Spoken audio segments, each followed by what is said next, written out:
Between 1837 and 1901, millions of young people navigated Victorian courtship, a minefield of strict rules, secret codes, and social death if you made one wrong move.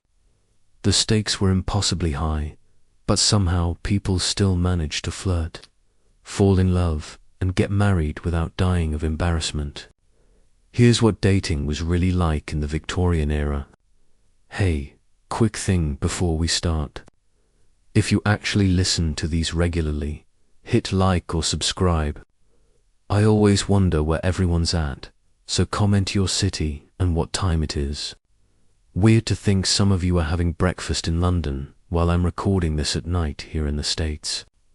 Alright, let's head back to London, 1862. Trust me, it's going to be quite a ride. But first, get comfortable. Seriously, adjust those pillows. Pull up that blanket because where we're going, you're going to want to be cozy. It's 6:15 in the morning, and you're about to wake up as 19-year-old Eleanor Hartwell. Your eyes flutter open to the dim grey light filtering through heavy damask curtains. The first sensation is the chill. Your bedroom is freezing. Unlike your toasty modern bed with its memory foam and down comforter, you're lying on a horsehair mattress that's lumpy in all the wrong places. The sheets are cold and slightly damp from the morning. Fog that seeps through London's poorly insulated windows. You reach one arm out from under your woolen blanket and immediately regret it. The air feels like ice water against your skin. Your breath forms little clouds in the frigid bedroom. No central heating here, just the dying embers of last night's fire barely glowing in the small fireplace across the room. Miss Elalina, are you awake, miss? The door cracks open and your lady's maid Martha enters with a pitcher of lukewarm water. She's already been up for hours, hauling that water up 3 flights of stairs. Your mother says today's the day, miss. The Chamberlain dinner party is tonight. And just like that, your stomach drops. Today is indeed the day. Your official introduction to London society. The first dinner party of many during your first season. The formal beginning of the Victorian marriage market. Martha, you whisper, I think I'm going to be sick now. Now, miss. Every young lady feels that way. But your mama says you're ready, and ready you'll be. You're not sure if you want to cry or scream. Unlike your comfortable modern dating life, where you might swipe right or meet someone at school, Victorian dating is basically a full contact sport with your reputation on the line. Can you imagine? Martha says as she pours the water into your wash basin. Mr. Thornfield might be there tonight. The one your mama says has 2,000 a year. She gives you a knowing look. See, that's the thing about Victorian courtship. It's never just about finding someone you like. It's about finding someone with the right income, the right family, the right everything, and everyone, absolutely everyone, will be watching your every move. Your mother has spent the past 3 years preparing you for this moment. Lessons in proper conversation, never too witty, never too dull. How to sit, stand, and walk. How to use cutlery in the correct order during a 12-course meal. How to dance without looking like you're enjoying it too much. How to show just enough ankle to be intriguing, but not so much you'd be considered fast. The survival stakes are real. One wrong move, one misplaced word, one improper glance, and your entire future could crumble. Your family's reputation along with it. Come now, miss. Let's get you washed. Martha helps you out of bed, and the full weight of Victorian morning rituals begins. First, there's the washing with barely warm water in a small basin. Just your face and hands, mind you. Victorians weren't big on daily full-body bathing. You'd get a proper bath maybe once a week. I know your modern nose is wrinkling at the thought, but that was considered perfectly hygienic. Your mother wants you in the blue dress tonight, Martha says, laying out your undergarments. Says it brings out your eyes. In your head, you're screaming. The blue one with the whaleboned bodice that makes it impossible to breathe. But outwardly, you just nod. Survival in Victorian society means accepting physical discomfort as your constant companion. Breakfast is a quiet affair. Your father hides behind his newspaper while your mother quizzes you on the names of every eligible bachelor likely to attend tonight's dinner. Now remember, Ila Lenina, the Chamberlain's second son, is in trade, so don't encourage him, but their eldest has prospects, and the Darlington boy might be there. Poor conversation, but excellent family connections. Oh, and if Mr. Thornfield attends, mind you, don't appear too eager. You take a small bite of toast, not tasting it. Your stomach is in knots. Unlike modern dating, where you might text someone, "Hey, want to grab coffee?" Victorian courtship is an elaborate chess game where you're not allowed to touch the pieces directly. Everything must be done through proper channels, at the right time, with the right witnesses. And Eleanor, your mother adds, lowering her voice, remember that a lady never initiates conversation with a gentleman unless properly introduced, and never ever remain alone with a gentleman even for a moment. Yes, mother, you say automatically, so what? People just never got to be alone together. You're probably wondering. Honestly, that's kind of the point. Victorian courtship was designed to prevent exactly what most modern dating is about. Getting to know someone 1 year. Instead, you'd meet potential partners in strictly controlled environments, with family members hovering like well-dressed vultures. The morning drags into afternoon, and suddenly it's time to prepare for the dinner party.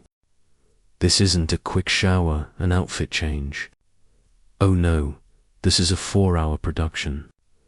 Martha draws you a lukewarm bath, scented with rose water. You soak just long enough to take the London chill from your bones. Then begins the elaborate process of dressing. First, the chemise, a simple cotton shift that's the only barrier between your skin and everything else. Then cotton drawers with an open seam. Yes, Victorian underwear had a completely open crotch. Makes using the chamber pot easier when you're wearing 17 layers. Next comes the corset. Hold up. Let me paint you a picture of this torture device. A Victorian corset isn't that cute little lace-up thing you see in lingerie stores.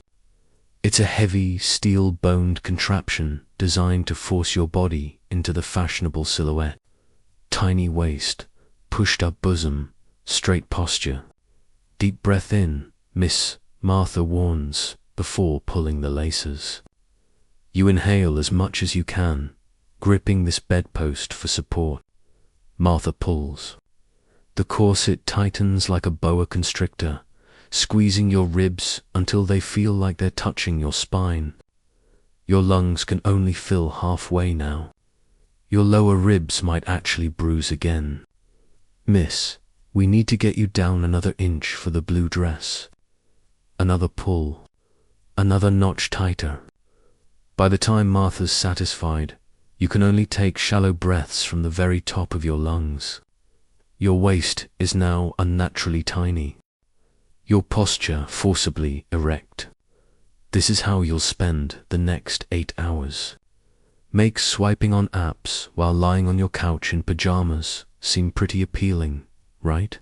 But we're nowhere near done. Over the corset goes the crinoline, a cage-like structure made of steel hoops that will make your skirt bell out in that classic Victorian silhouette. It bounces as you walk, knocking against furniture and making it nearly impossible to pass through doorways without turning sideways. Hold still, Miss Martha mutters, sliding petticoat after petticoat over the crinoline. Each layer adds weight. By the time she fastens the actual dress, the blue silk with its tight bodice and voluminous skirt, you're carrying an extra 15 of fabric. And now for your hair. Martha sits you at the vanity and begins the painstaking process of arranging your locks. No quick ponytail here. Your hair is brushed, sectioned, curled with hot irons, pinned, and arranged in an elaborate style that shows both sophistication and maidenly modesty. The process takes nearly an hour. By the time you're deemed presentable, face lightly powdered, lips lightly rouged, but not too much or you'd be considered fast. Hair arranged, dress fitted, gloves buttoned, small reticule prepared. You're exhausted and the evening hasn't even begun. You look beautiful, Elalania, your mother says when you descend the stairs. There's genuine pride in her voice, and for a moment you feel a flash of warmth. This is what she's prepared you for your entire life. Your father looks up from his pocket watch and smiles. My girl's all grown up, he says, and you detect a hint of sadness. Once you enter society, once you find a match, you'll leave his protection for your husband's.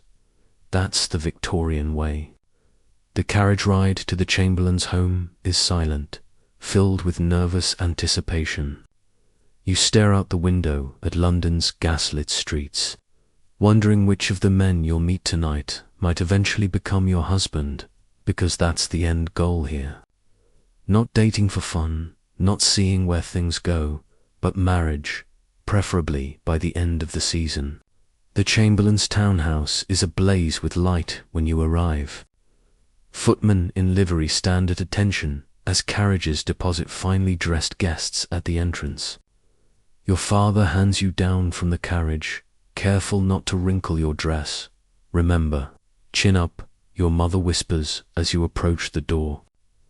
And for heaven's sake, don't talk about those books you're always reading. Men don't want a blue stocking. You take a deep breath, as deep as your corset allows, and enter the lion's den. The Chamberlain's drawing room is crowded with London's finest society. The air is thick with perfume, cologne, and the subtle scent of money.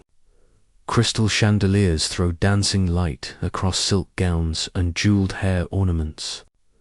The gentle murmur of proper conversation is punctuated by occasional polite laughter, and everyone, absolutely everyone, is watching everyone else. Mrs. Hartwell, Miss Hartwell, Mrs. Chamberlain greets you at the door. How delightful you could come. The complicated dance begins immediately. Your mother expertly maneuvers you through the crowd, making strategic introductions. You curtsy, smile, speak when spoken to, laugh softly at appropriate jokes, all while scanning the room for potential suitors through lowered lashes. Direct eye contact. Absolutely not. That would be considered forward. Miss Hartwell, may I present Mr. James Thornfield?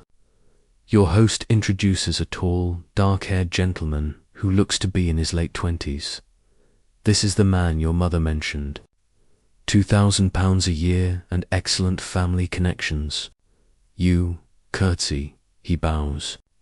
A pleasure, Miss Hartwell, he says, his voice pleasantly deep. The pleasure is mine, Mr. Thornfield, you respond, the practiced words falling from your lips automatically, and that's it. That's the extent of your first interaction with a potential life partner. He moves on to the next introduction, and you're swept away to meet the next gentleman. This isn't like modern dating where you might have a deep hours-long conversation on your first meeting. Victorian introductions were brief, formal, and thoroughly supervised. You'd form your initial impression, and if interested, the gentleman would follow up by calling at your home, with your parents present, of course. Dinner is announced, and here comes another test. The seating arrangement is strictly determined by social rank. You're relieved when your host's son is assigned to escort you in, meaning you rank somewhere in the middle of the gathering. Not embarrassingly low, but not presumptively high either. The dining room takes your breath away. What little breath your corset allows. The table gleams with silver, crystal, and fine china. Multiple forks, spoons, and knives sit at each place setting. A minefield of potential etiquette disasters. You're seated between your escort and an older gentleman, who thankfully seems content to focus on his food rather than conversation. Across from you sits Mr. Thornfield, who occasionally glances your way. In your head, you're screaming, "This is how I die," by accidentally using the fish fork for meat or drinking from someone else's water glass. The first course arrives, clear soup. You carefully take your soup spoon, the correct one, thank God, and delicately sip from the side of the spoon, never the tip. One etiquette hurdle cleared. Only 11 more courses to go. "Do you enjoy music, Miss Hartwell?" Mr. Thornfield asks, suddenly from across the table. Every eye in the vicinity turns to you. This is a test. Say you love music too enthusiastically, and you might appear over. Dismiss it, and you seem uncultured. "I appreciate fine music, Mr. Thornfield," you respond carefully, "though I play only moderately well myself." He nods, seeming pleased with your answer. "Perhaps you might play for us after dinner." Your stomach sinks. Playing for a room of critical strangers is another Victorian courtship ritual you've been dreading. But refusal isn't an option. "If Mrs. Chamberlain wishes it, I would be honored," you reply. Your mother, seated 4 places away, gives you an approving nod. You've navigated that exchange correctly. The meal progresses through course after elaborate course. Soup is followed by fish, then meat, then game, with palate cleansers and side dishes interspersed. Wine flows freely for the gentlemen, while ladies take only small sips. Becoming intoxicated would be a social disaster of the highest order. You're hyper-aware of every movement. Back straight, not that the corset gives you much choice. Elbows off the table, small bites, minimal chewing, no slurping, no reaching. Wait for each dish to be offered to you. Accept a little of everything, even if you dislike it. Never finish everything on your plate that would suggest hunger or greed. Both unladylike. It's exhausting. Unlike your casual dinner date at a restaurant where you might order whatever you want and actually enjoy eating it, this Victorian dinner is an elaborate performance where food is merely a prop. By the 10th course, you're laded from the corset and the stress, but the night is far from over. After dinner, the ladies withdraw to the drawing room while the gentlemen remained for port and cigars. "You did well with Mr. Thornfield," your mother whispers as you sip tea in the drawing room. "He watched you throughout dinner." You feel a flutter of something. Not quite excitement, not quite dread. Mr. Thornfield seemed pleasant enough, more interesting than the other gentlemen you've met. But is that enough to build a life upon? When the gentlemen rejoined the ladies half an hour later, Mrs. Chamberlain does indeed ask you to play the piano. This is a standard Victorian courtship showcase, a chance to display your accomplishments while looking decorative. You sit at the instrument, arranging your skirts carefully, and begin to play a simple but pleasing melody. You're not particularly talented, but you've practiced enough to be competent. As you play, you're acutely aware of Mr. Thornfield standing nearby, turning pages for you. "You play with feeling, Miss Hartwell," he says quietly when you finish. That's more important than technical perfection, I think. You glance up, surprised by his comment. That's not the standard compliment. You're kind to say so, Mr. Thornfield. You respond, careful not to show too much pleasure at his words. Not kind, he corrects gently, merely honest. Do you enjoy reading as well as music? Your mother's warning echoes in your mind, but something in his expression makes you answer truthfully. Yes, very much. His eyes light up with genuine interest. Then we must discuss books sometime. Perhaps when I call on your family. And there it is, the first step in the Victorian courtship process. A gentleman asking permission to call on you at home. Your heart races, but outwardly you maintain perfect composure.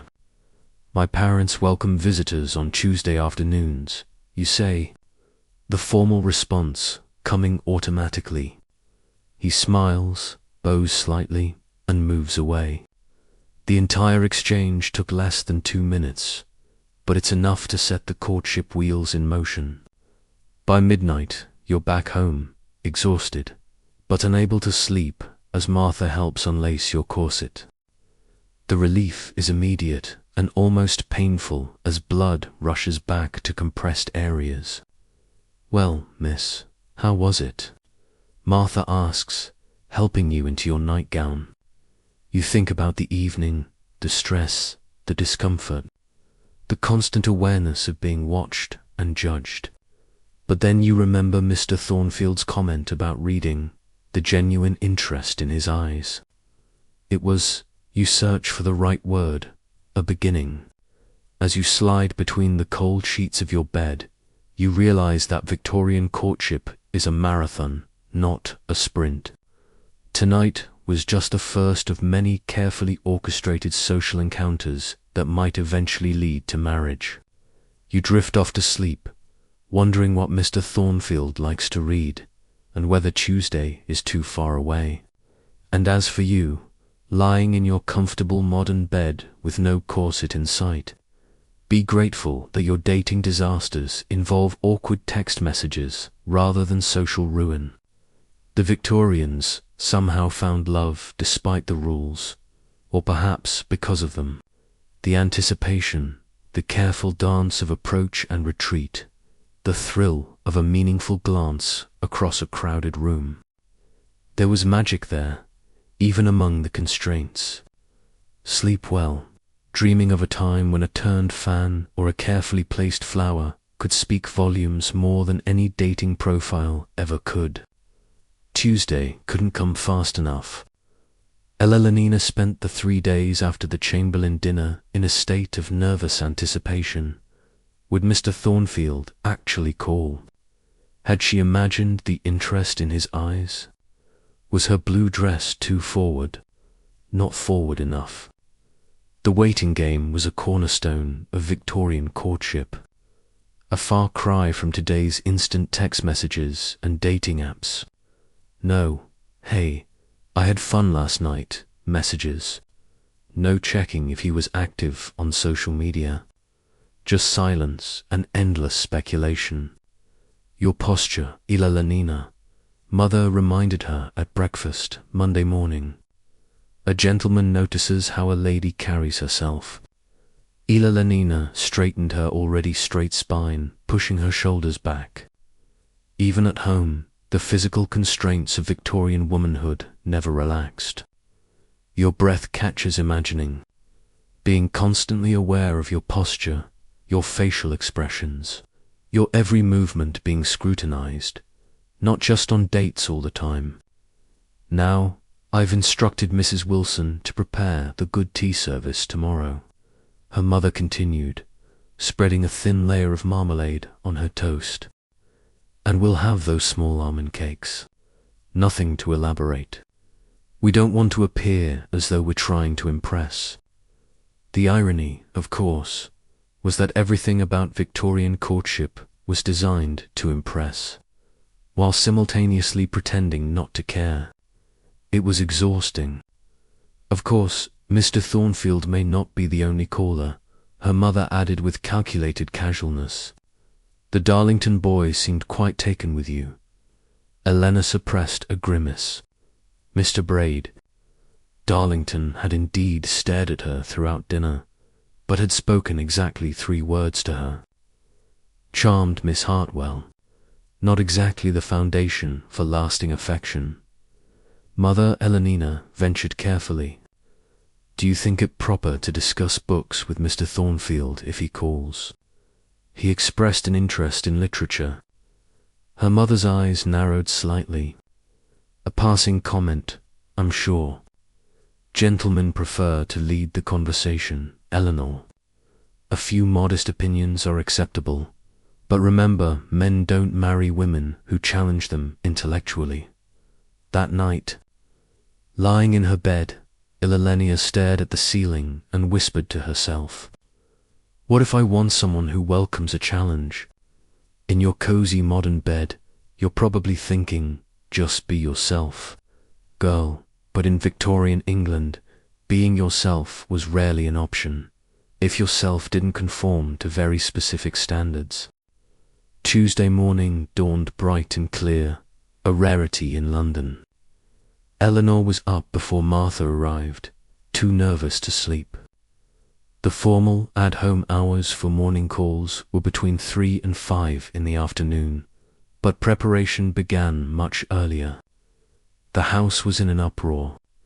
Maids polished silver tea services, dusted ornaments, and arranged fresh flowers in the drawing room. The cook prepared delicate cakes and biscuits. Even Elenina's father was banished to his club for the afternoon. Morning calls were strictly women's affairs.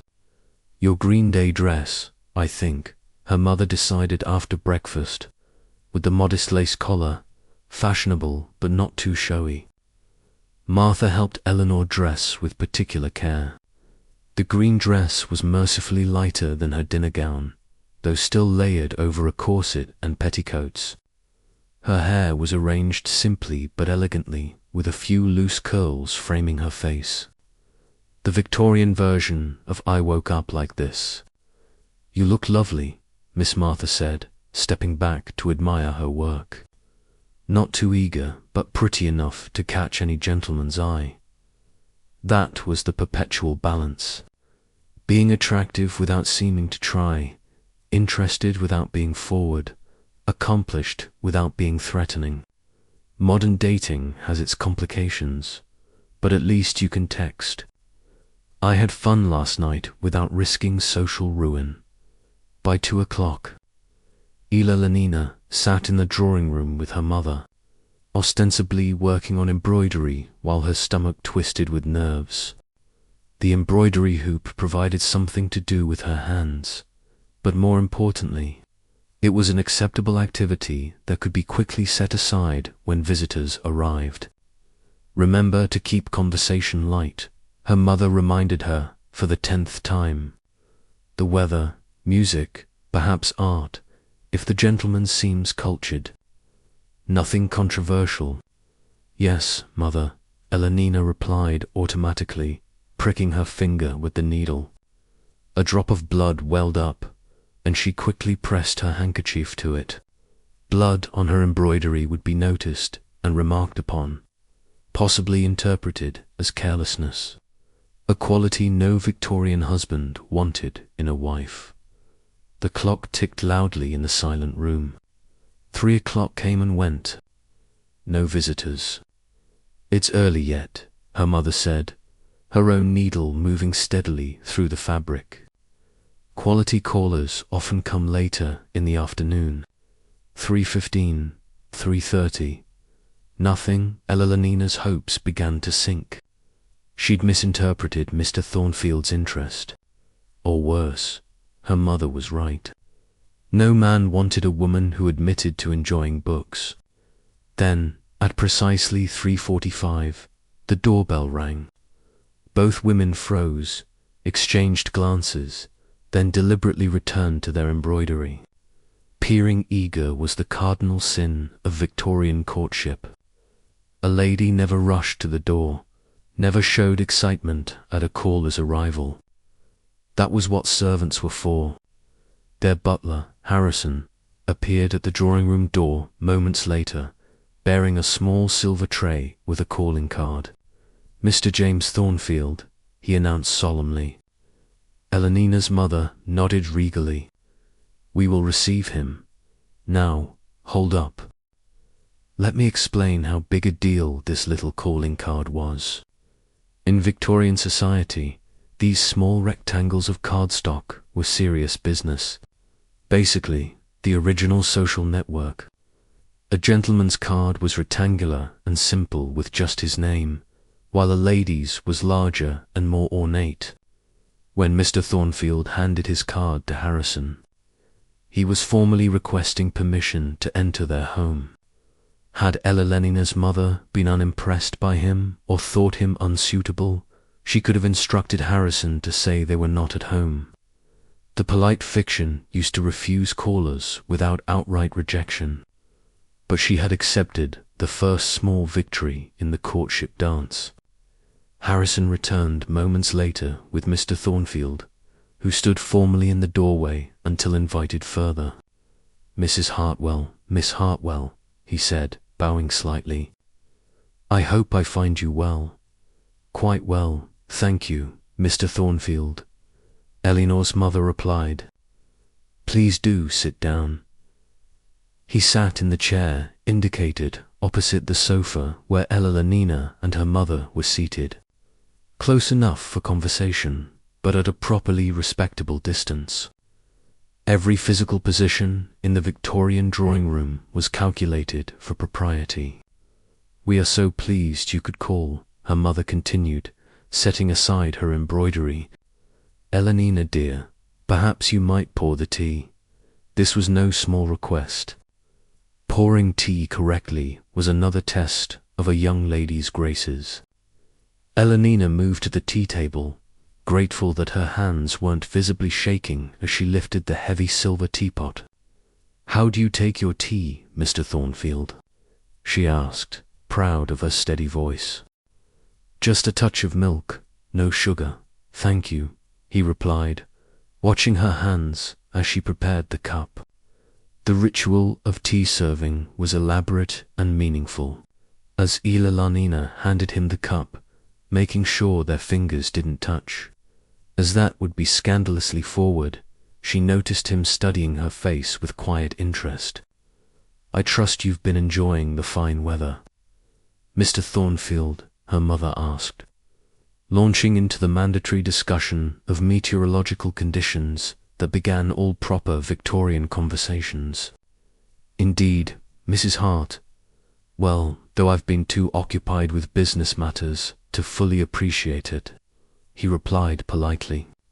For the next 15 minutes, Elenina sat in near silence as her mother and Mr. Thornfield exchanged pleasantries about the weather, mutual acquaintances, and the previous night's concert at St. James's Hall.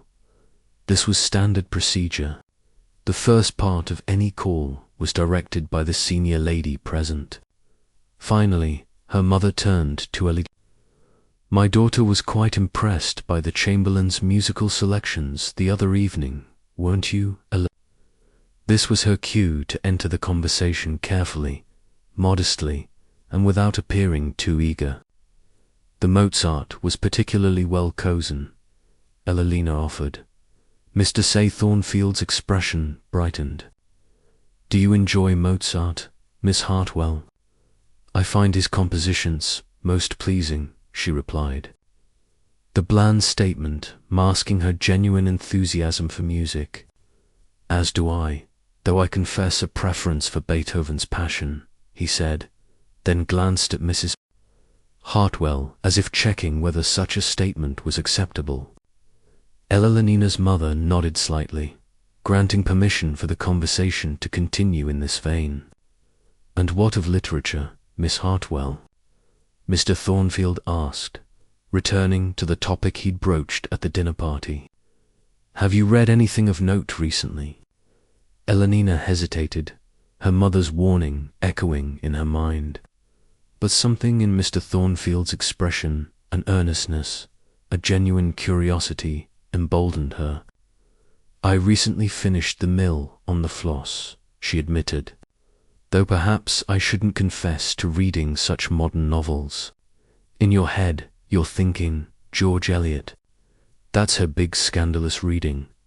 But in 1862, reading contemporary novels, especially those dealing with complex moral questions, wasn't considered entirely proper for young ladies. They were supposed to stick to improving religious texts and perhaps a bit of Jane Austen. George Eliot has a remarkable insight into human nature, Mr. Thornfield replied, his eyes lighting up, though I found the ending rather tragic. Do you prefer happier conclusions? Miss Hartwell. Before Eleanor could answer, her mother interjected smoothly. My daughter has always had a fondness for poetry. Perhaps you might recommend some suitable volumes, Mr. Thornfield. Something appropriately uplifting. And just like that, the conversation was steered back to safer waters. Ella Lenina shot Mr. Thornfield an apologetic glance which he acknowledged with a slight smile. The remainder of the visit, precisely half an hour. The acceptable duration for a first call passed in pleasant but controlled conversation. As it concluded, Mr. Thornfield stood and bowed. Mrs. Hartwell, Miss Hartwell, thank you for your hospitality. Might I have the pleasure of calling again next week? We are at home on Tuesdays and Thursdays, her mother replied. The standard formula, neither directly accepting nor rejecting his request. After he departed, Ella Lenina's mother turned to her with a satisfied expression. Well, that was most promising. He is clearly interested, and his manners are impeccable. Though I would caution against appearing to learned at Ella Lenina. A gentleman appreciates refinement, not blue-stocking tendencies. Ella Lenina nodded obediently, but internally she was replaying the moment when Mr. Thornfield's eyes had lit up at the mention of George Eliot. Perhaps not all gentlemen wanted mindless companions after all. The following day brought more calling cards. Word had spread through London society that Eleanor Hartwell had made a favourable impression at the Chamberlain dinner. 3 different gentlemen left their cards while she and her mother were out paying their own calls. Because yes, that's another aspect of Victorian social life. Women also made calls on other women, usually returning visits from those who had called on them first. It was a never-ending cycle of social obligation, with strict rules about who called on whom, how long to stay, and how soon to return visits. Mr. Darlington, Mr. Peters, and Mr. Sullivan, her mother read from the cards when they returned home, all from good families. The season is going well for you, Ella Lenina. The following week brought more social engagements. Another dinner party, a musical evening, an afternoon garden party, where Ella Lenina caught sight of Mr. Thornfield from across the lawn, but only managed to exchange a brief greeting. That's how Victorian courtship often progressed, in glimpses and moments, building anticipation through carefully orchestrated near Mrs. Miss Hartwell. He said when they were briefly thrown together at the refreshment table, I've been reading Tennyson's latest. I thought of your interest in poetry. Have you found it enjoyable? She asked, aware of at least 3 matrons watching their interaction with hawkish interests. Perhaps we might discuss it when I call tomorrow.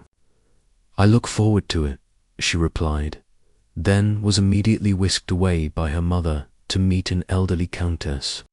These tiny exchanges, these moments of connection, they were the building blocks of Victorian romance.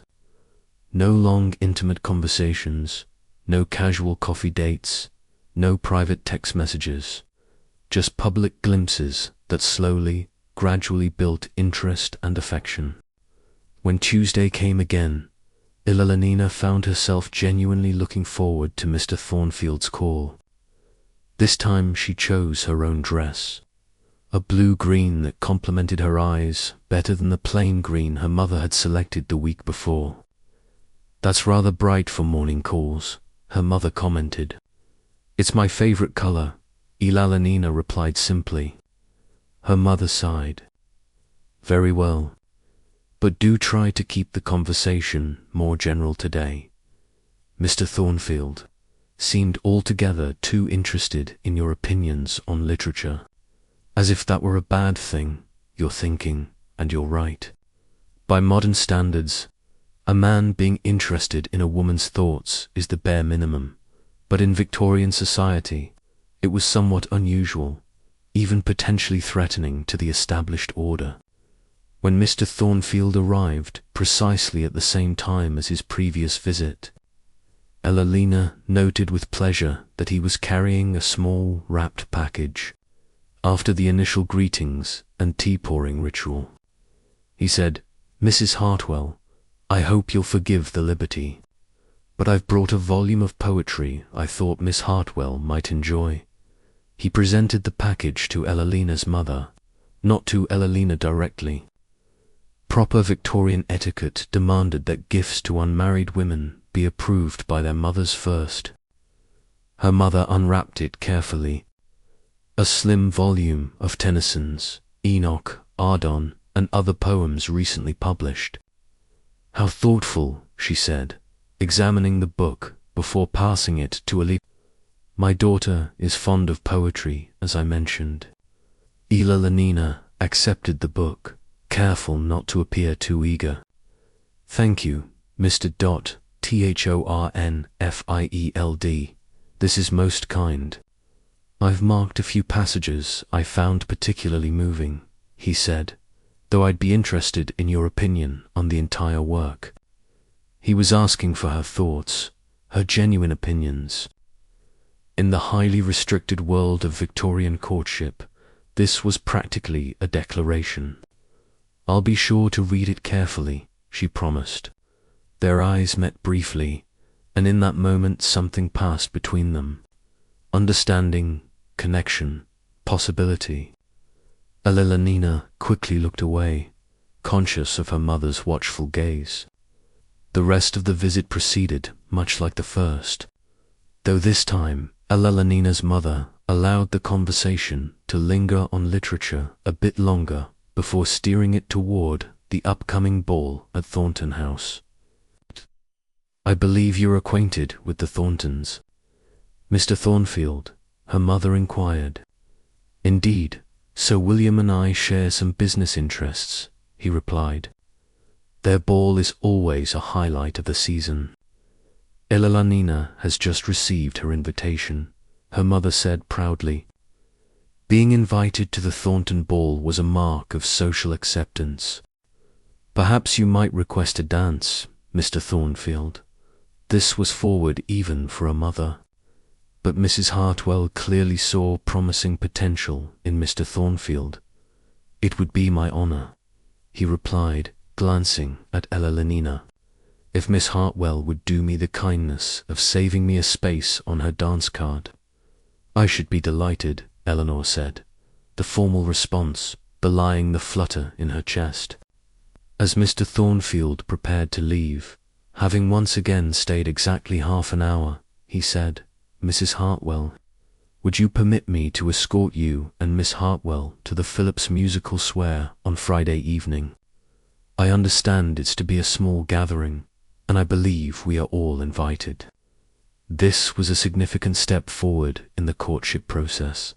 A gentleman offering to escort a young lady and her chaperone to an event indicated serious interest. Not quite a declaration, but certainly more than casual acquaintance. Her mother beamed. "How kind of you to offer, Mr. Thornfield. We would be most pleased to accept." After you left, her mother was practically glowing with satisfaction. "Well, Elanina, it seems Mr. Thornfield is quite taken with you." An escort to the Phillipses' Sarai, a dance promised at the Thornton ball. These are not casual attentions. Elalena ran her fingers over the cover of the poetry book. He seems different from other gentlemen. Different? Her mother frowned slightly. In what way? He appears genuinely interested in conversation. Ila said carefully. In ideas. Her mother looked thoughtful. Well, he is somewhat older, perhaps nearly 30. More established men can afford to be a bit unconventional. But mind, you don't encourage too much intellectual discussion, Elalina. A gentleman may enjoy the novelty of a clever comment or two, but for marriage, they want someone soothing and agreeable. That night, alone in her room, Ilalana lit an extra candle and opened the book Mr. Thornfield had given her. Several pages were marked with tiny pencil dots, easily erased, leaving no evidence for prying eyes. Smart man, she thought with a smile. The marked passages were beautiful lines about courage and conviction, about seeing beyond society's constraints. Was he sending her a message? Or was she reading too much into a simple gift? Helena fell asleep with the book beside her pillow, dreaming of conversations that might be possible beyond the restrictive confines of the drawing room. In a world where courtship proceeded at a glacial pace through rigidly controlled encounters, the simple gift of a book with marked passages felt almost scandalously intimate. As for you drifting off in your modern bed, imagine a world where a shared literary reference was as thrilling as a first kiss, where the brush of gloved fingers during a teacup exchange sent hearts. Racing. Victorian courtship may have been ridiculously formal, but perhaps there's something to be said for the slow burn of carefully cultivated anticipation.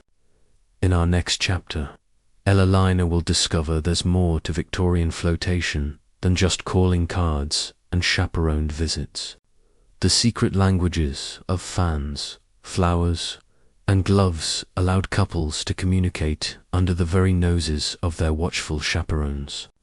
A Victorian workaround to all those rules we've been talking about. Sleep well and maybe consider sending that person you're interested in a book instead of a text tomorrow. Some courtship traditions are worth reviving, even if we happily leave the corsets in the past. Friday evening arrived, and with it the Phillips musical Swear for Ela. It marked a significant milestone, her first public appearance with Mr. Thornfield as their escort. Not quite a declaration, but definitely a statement to society that he had a particular interest in the Hartwell family. Remember, Ela. Her mother coached as Martha arranged her hair. It's acceptable to show some animation during musical performances, but never excessive emotion. A gentle smile, perhaps a slight swaying to the rhythm. Nothing more. The rules for public behavior were exhaustingly specific. Each gesture, each expression was coded and meaningful. Unlike today, where you might text, "That was amazing," after a concert or post a video of yourself dancing. Victorians communicated their feeling through subtle, almost imperceptible signals. "And your fan," her mother continued, holding up the delicate ivory and lace accessory. "Use it judiciously." Oh, the fan. That innocent-looking accessory was actually one of the most powerful communication tools in a Victorian woman's arsenal. In a society where direct speech was restricted, where couples were rarely alone, and where every word was monitored, the language of the fan offered a secret pathway to express feelings that could never be spoken aloud. "I've had quite enough of fan etiquette," Mother Elanina said, immediately regretting her sharp tone. Her mother raised an eyebrow. "Clearly not. If you're taking that tone, the fan is not merely for cooling oneself, Elanina. It speaks volumes to those who understand its language. You're probably rolling your eyes in your cozy modern bed, thinking this sounds ridiculous. But imagine being watched constantly, your every word analyzed. You'd develop secret codes, too." Now, her mother demonstrated, opening the fan fully and fanning slowly. This indicates you're engaged but available for conversation. Fanning quickly suggests agitation to be avoided unless deliberately signaling distress. Closing the fan and tapping your palm means I wish to speak with you. Elelena sighed inwardly. She'd been drilled in fan language since she was 15, but her mother never tired of refreshing the lessons before important social events. Drawing the fan across your cheek means I love you, her mother continued, which you will absolutely not do under any circumstances. Mother, I hardly think the language of the fan is both powerful and dangerous. One wrong movement and your reputation could be compromised. Remember Lady Ainsworth's daughter last season. One careless fan gesture interpreted by society as a declaration, and she was forced to marry a man she scarcely knew. That shut Elelena up. Victorian courtship wasn't just about finding love. It was about survival in a society where women had few options and reputation was everything. When Mr. Thornfield arrived to escort them, Elelena noted with interest that he carried a bouquet, not large or ostentatious, but a small, carefully arranged collection of flowers tied with a simple ribbon. Mrs. Hartwell, Miss Hartwell. He greeted them with a bow.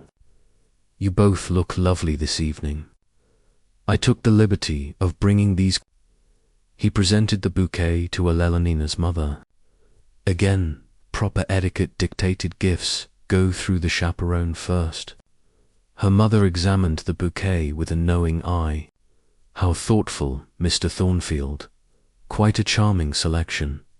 She handed the flowers to Elelena, who received them with carefully modulated pleasure, not too eager, not too indifferent. Thank you, Mr. Thornfield, she said.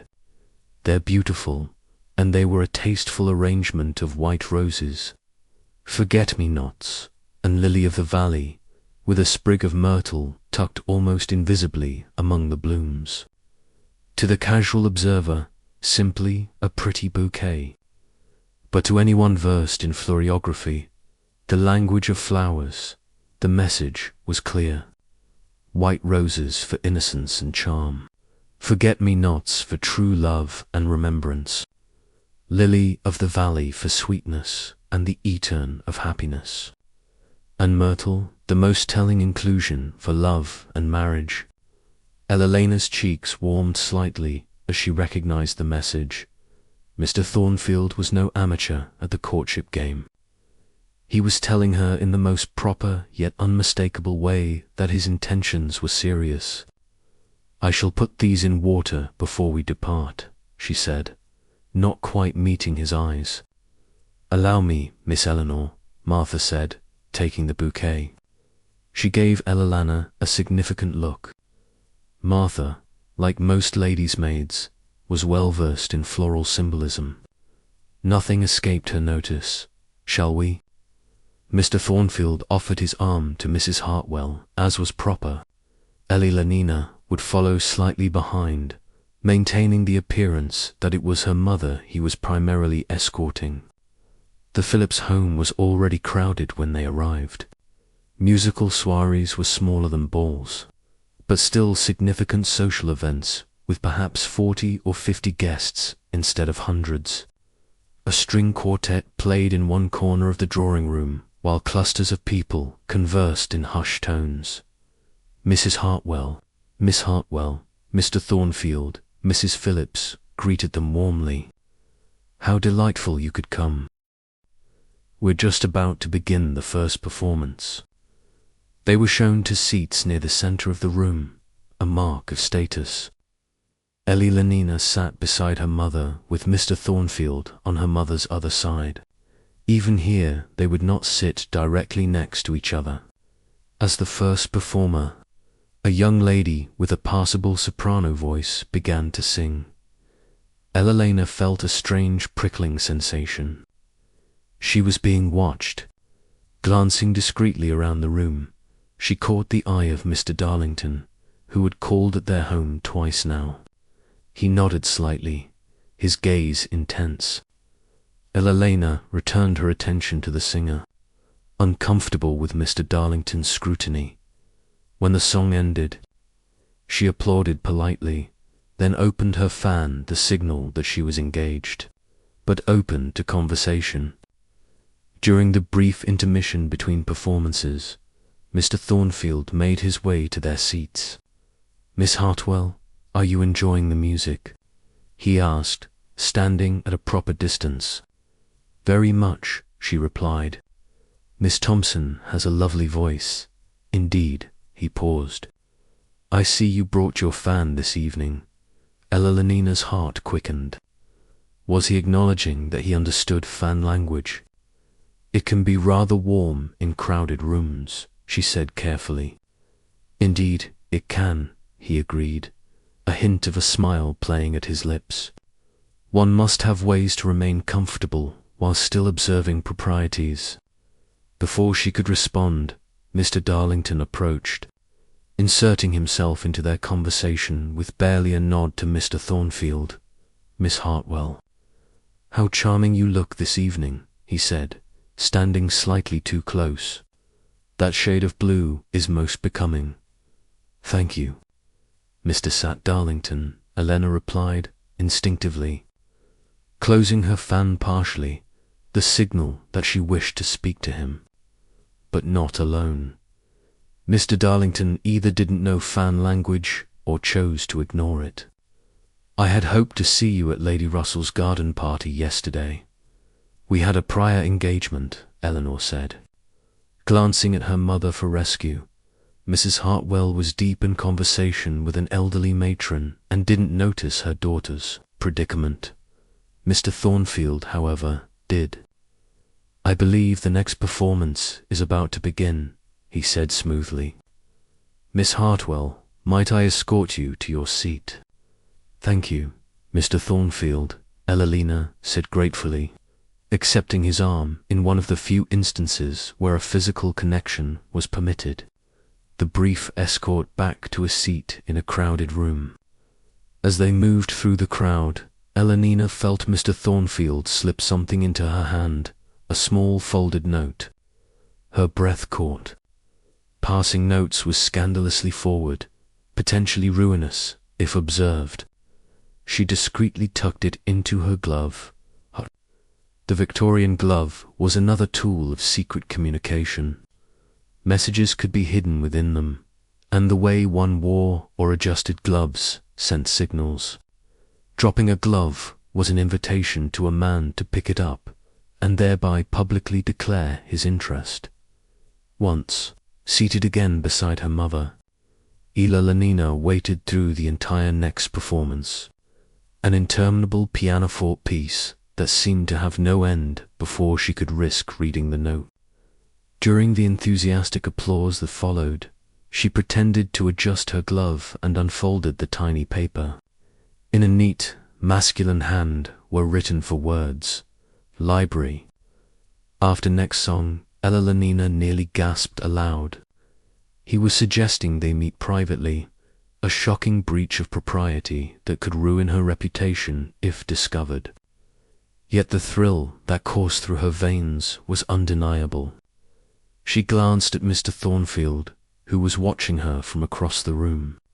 He raised an eyebrow slightly, a question. In response, she touched her closed fan to her right cheek, the signal for yes. For the next 15 minutes, Elenina could barely focus on the music. Her mind raced with both excitement and trepidation. Meeting unchaperoned, even briefly, was dangerous. Yet she found herself counting the minutes until she could reasonably excuse herself. When the song ended, she leaned toward her mother. "I need to visit the ladies' retiring room," she whispered. Her mother nodded absently, absorbed in the music. "Don't be long." Elenina made her way out of the drawing room, heart hammering against her ribs. The Phillips Library was down the hall. She'd visited this house before and knew its layout, glancing around to ensure no one was watching. She slipped inside the dimly lit room. Mr. Thornfield was already there, standing at the window. He turned as she entered, his expression a mixture of relief and concern. "Miss Hartwell," he said softly, "I feared you wouldn't come. This is most improper," Ella Lenina whispered, staying near the door. "If we're discovered, I know," he interrupted. "Believe me, I wouldn't risk your reputation without good reason. But I needed to speak with you away from prying ears and watching eyes." Ilona glanced nervously at the door. "We have, perhaps 2 minutes before my absence is noted." Mr. Thornfield nodded, moving a step closer, still maintaining a respectable distance, but close enough that they could speak in hushed tones. "I wanted to be sure you understood the message in the flowers," he said. "Sometimes these symbols can be misinterpreted. Oh, you're wondering if he's about to backtrack, aren't you? In your bed in 2025, you're probably thinking he's going to give some excuse. It's not you, it's me, Victorian style let down. The myrtle was perhaps too forward," he continued, "but I wanted to be clear about my intentions, Miss Hartwell. I find you quite unlike anyone I've met before." Elena's pulse quickened. "In what way?" "You have a mind of your own. You read George Eliot," he said with a small smile. "You're not merely pairing opinions you've been taught." "Many would consider that a fault in a woman," she said carefully. "I am not many," he replied simply. "I seek a partner, not an ornament." The word partner hung in the air between them. Radical, almost revolutionary in a society where wives were legally considered property. "Mr. Thornfield, James," he said quietly. "My name is James." The use of his Christian name was another boundary crossed, intimate, personal. In public, they would remain Mr. Thornfield and Miss Hartwell until an engagement was announced. But here, in this stolen moment, they stepped beyond society's rigid formalities. "James," Elena said, testing the name on her lips. "I should return before I missed." He nodded. "Of course, but first," he reached into his pocket and withdrew a small object, pressing it into her hand. "For your fan?" Elena glanced down. It was a small charm, the kind that could be attached decoratively to a fan's ribbon, a tiny silver book. The message couldn't be clearer. He valued her mind, her love of reading. "Thank you," she whispered, deeply moved by the thoughtful gesture. "We should return separately," he said. Practical, despite the emotion of the moment. "Wait 2 minutes after I leave." Elena nodded, tucking the charm into her glove alongside the note. More secrets to hide, more coded messages to cherish.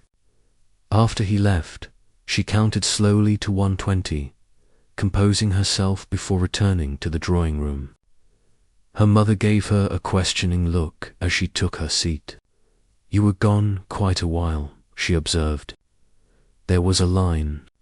Elena lied smoothly, feeling a twinge of guilt. She'd never deceived her mother before.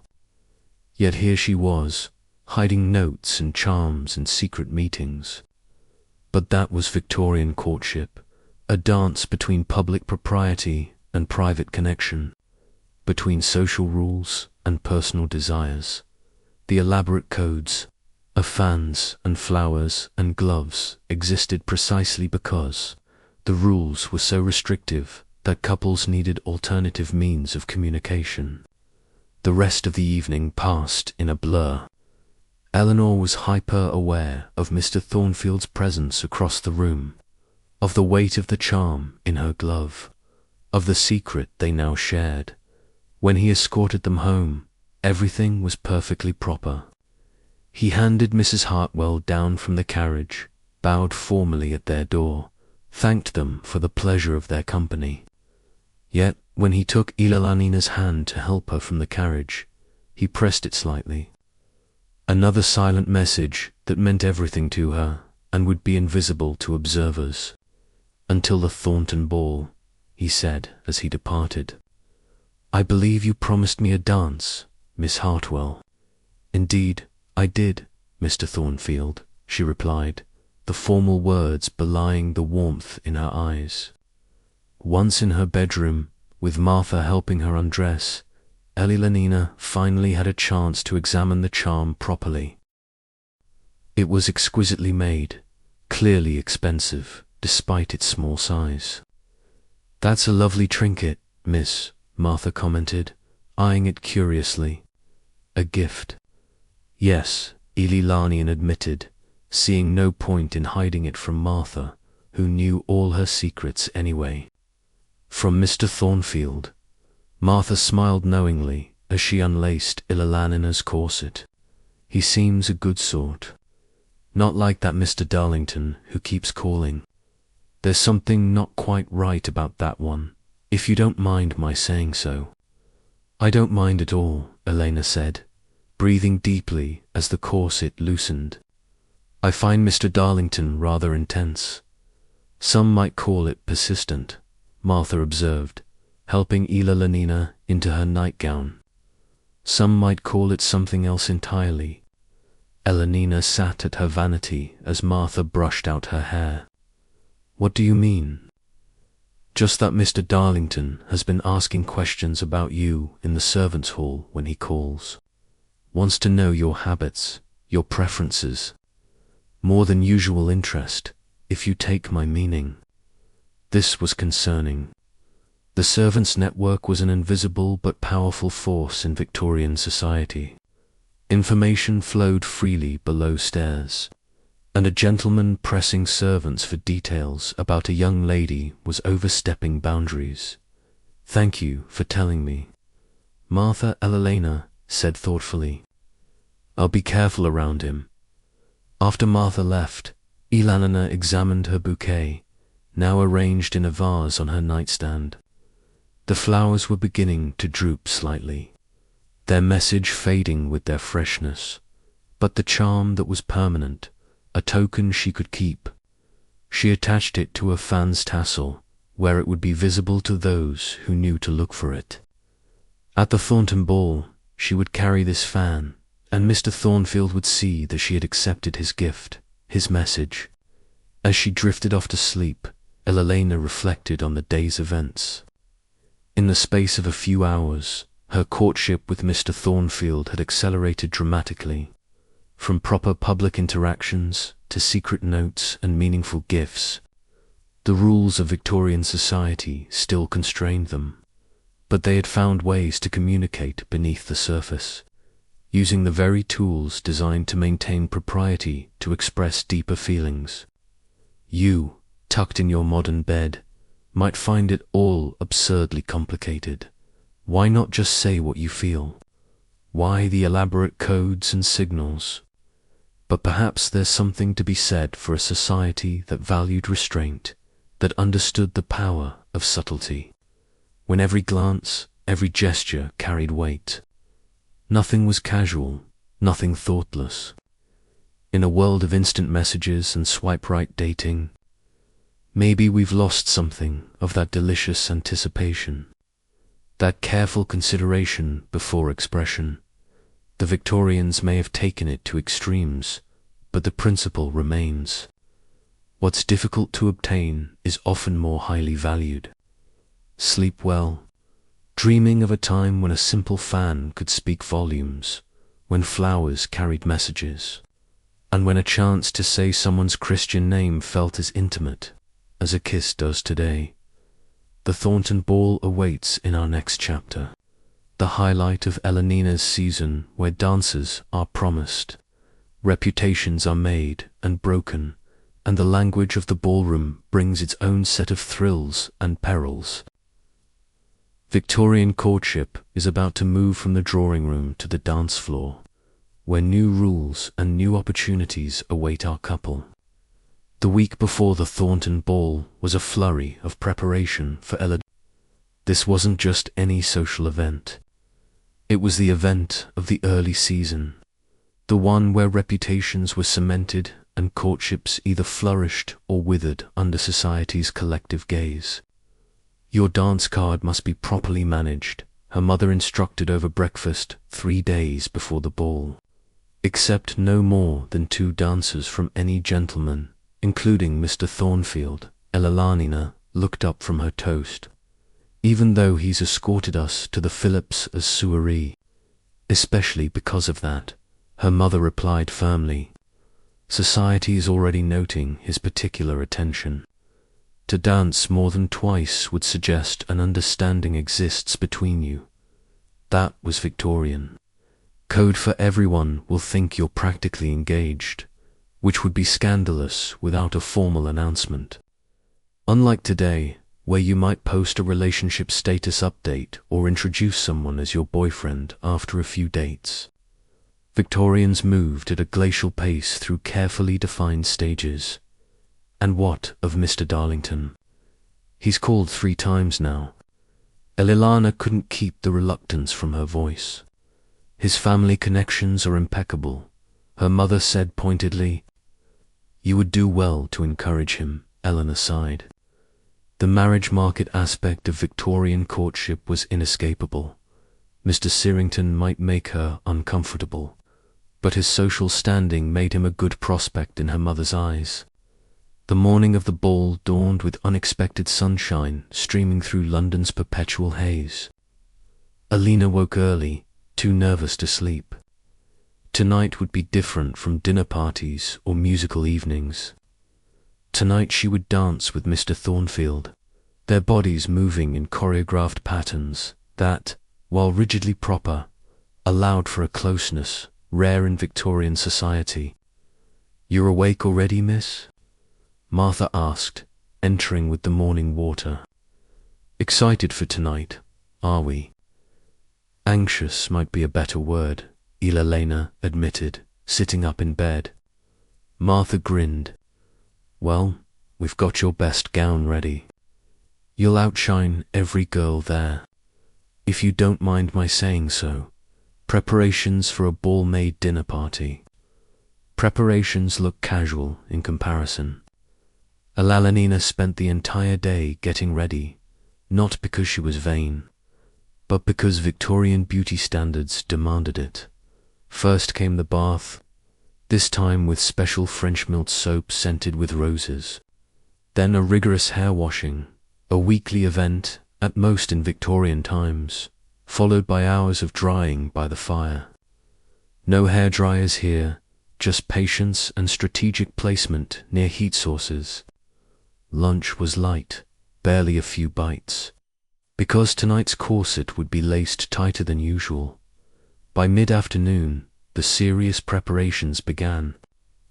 "Arms up," Martha instructed, lowering the corset around Elelanina's schmeiss-covered torso. The first pull of the laces made Elilana gasp. Must it be so tight? Ball gowns are cut smaller than day dresses. Miss Martha explained, pulling again, especially in the waist by the 6th pull. Elilana could only take shallow breaths from the very top of her lungs. Her waist was compressed to what modern eyes would consider an unhealthy, even dangerous degree. But in 1862, a tiny waist was the foundation of feminine beauty, worth a few crushed ribs and the occasional fainting spell. Now for the petticoats, Martha said, seemingly oblivious to Elelanina's discomfort. Layer after layer went over the corset and crinoline, each adding weight, each more elaborate than the last. The outermost petticoat was adorned with lace and ribbons, despite the fact that no one would see it. That was Victorian fashion for you. Beauty extended to the unseen layers. Finally, it was time for the ball gown itself. Elelanina had chosen a pale blue silk with delicate silver embroidery. The bodice was cut lower than her day dresses, though still modest by modern standards, with short sleeves that left her arms bare from just below the shoulder. One of the few instances where Victorian women could show some skin. "You look beautiful," Miss Martha said, stepping back to admire her work, like something from a fairy story. Elena turned to the mirror. The girl who stared back looked ethereal, almost otherworldly. Pale skin, fashionably so, tiny waist, voluminous skirts that seemed to float around her. Her hair was arranged in elaborate curls with small silk flowers woven throughout. "The final touch," Martha said, presenting Elena with her fan, the one now bearing Mr. Thornfield's book charm.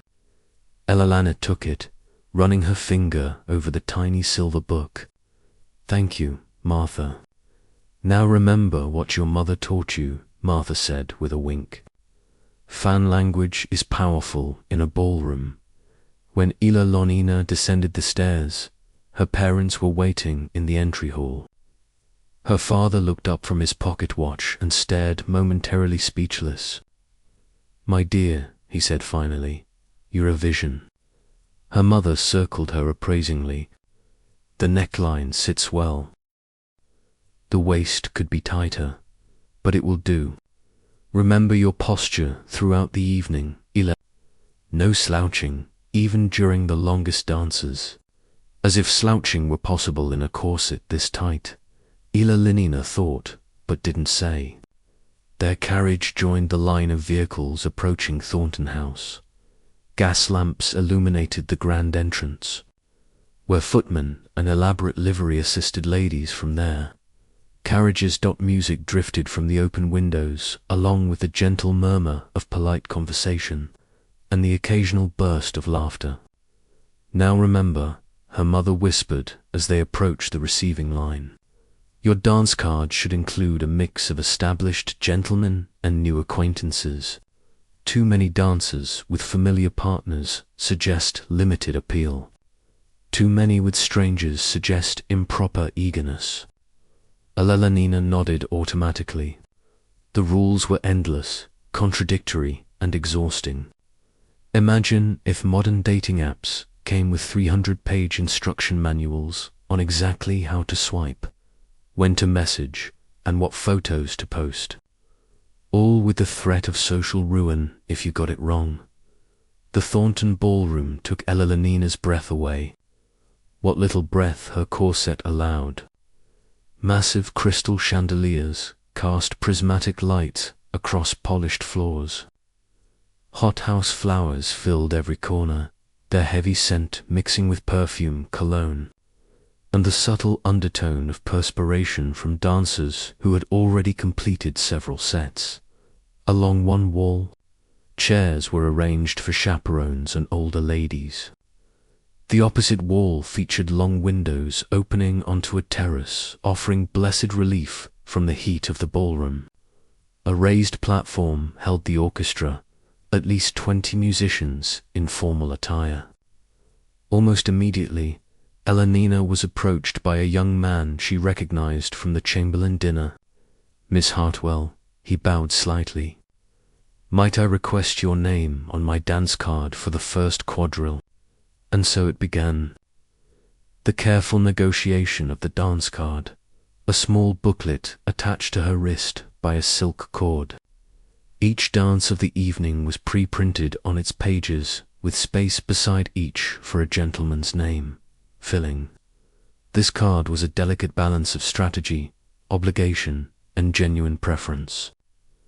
Elena accepted the young man's request, then navigated through the crowd with her mother, exchanging greetings and accepting more dance requests. Mr. Darlington found her almost immediately, securing the first waltz with a smile that didn't quite reach his eyes. "You look enchanting tonight, Miss Hartwell," he said, standing slightly too close. "That shade of blue is celestial." "Thank you, Mr. Darlington," Elena replied, taking a small step back. "You're most kind. I shall count the minutes until our dance," he said, his gaze intense enough to make her uncomfortable before she could respond. Another voice interrupted. Mr. Wee said to Thornfields. Miss Hartwell, Mrs. Hartwell. He greeted them with a bow. You both look radiant this evening. Elalenia's pulse quickened at the sight of him in formal evening attire. Black tailcoat, white waistcoat, pristine gloves. His cravat was tied at the most fashionable style, and his hair was neatly combed, though one lock rebelliously curled over his forehead. Mr. the Thornfield. Her mother acknowledged, how fortunate to encounter you early in the evening. Elalina's card is filling rapidly. This was her mother's none too subtle way of telling him to stake his claim before all the dancers were spoken for. In that case, he said with a slight smile, might I request the honor of the supper dance, Miss Hartwell, and perhaps the final waltz as well. The supper dance. The set immediately preceding the meal was particularly significant. The gentleman who partnered a lady for this dance would escort her to supper afterward, allowing for actual conversation, and the final waltz was equally meaningful, a statement of serious interest. I would be delighted, Elalina replied, offering her dance card and pencil. As he wrote his name in the appropriate spaces, she noticed him glance at the charm on her fan. The corner of his mouth twitched upward slightly, a private acknowledgement of their secret. By the time the orchestra struck up the first quadrille, Elalina's card was full, a relief and a triumph. An empty dance card was a public humiliation no young woman wanted to endure. Her first partner was perfectly polite but utterly forgettable, one of dozens of young men making the rounds of the season in search of a suitable wife. The steps of the quadrille were complex enough to prevent much conversation, which was probably for the best, since he seemed to have nothing to say beyond comments about the weather. The second dance brought Mr. Darlington. From the moment he took her gloved hand, Elalina felt tense. He held her slightly too close during the turns, his fingers pressing a fraction too firmly against her waist. You danced divinely, Miss Hartwell, he murmured, his face uncomfortably near hers during a Thank you, she replied, subtly increasing the distance between them. The orchestra is exceptional tonight. I've called at your home 3 times now, he continued, ignoring her attempt to redirect the conversation. I was beginning to think you were avoiding me. Elalina's chest tightened, and not just from the corset. His tone held an edge of accusation that was most improper. My mother and I maintain a busy social calendar, she said carefully. We're rarely at home these days. Yet you seem to find time for Thornfield, he observed, his smile not reaching his eyes. She was saved from responding by the dance formation which temporarily separated them. When they came together again, she deliberately kept the conversation to the most banal topics. The decorations, the guest list, the weather. Yet again. When the dance ended, he held her hand a moment longer than propriety dictated. Until next time, Miss Hartwell. She curtsied briefly and retreated to her mother's side, subtly flexing her fingers to dispel the unpleasant sensation of his grip. Mr. Darlington seems quite taken with you, her mother observed. He seems intense, Elalina replied cautiously. Intensity can indicate passion, her mother said, not an undesirable quality in a husband. Elalina bit back a response. What did her mother know of passion? Her marriage to Elalina's father had been arranged for financial security and social standing, the Victorian ideal of a sensible match. The evening progressed through country dances, another quadrille, and a lively polka. Elalina's feet ocked in her satin slippers, and her corset seemed to tighten with each passing hour. Yet the anticipation of the supper dance kept her spirits high. When the orchestra announced the set before supper, she found Mr. Thornfield waiting for her at the edge of the dance floor. "Miss Hartwell," he said, offering his arm, "I believe this dance is mine." It was a waltz, the most romantic and at one time scandalous of ballroom dances.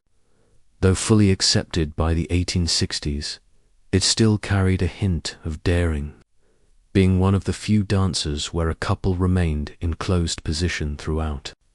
As Mr. Thornfield's hand settled lightly at her waist, and he took her gloved hand in his, Alalina felt a flutter of excitement that had nothing to do with propriety and everything to do with being close to him. They began to move with the music, turning in the prescribed circles around the floor. "You look beautiful tonight," he said quietly, his eyes meeting hers, "though I imagine you're counting the hours until you can remove that corset." Alalina nearly missed a step in surprise.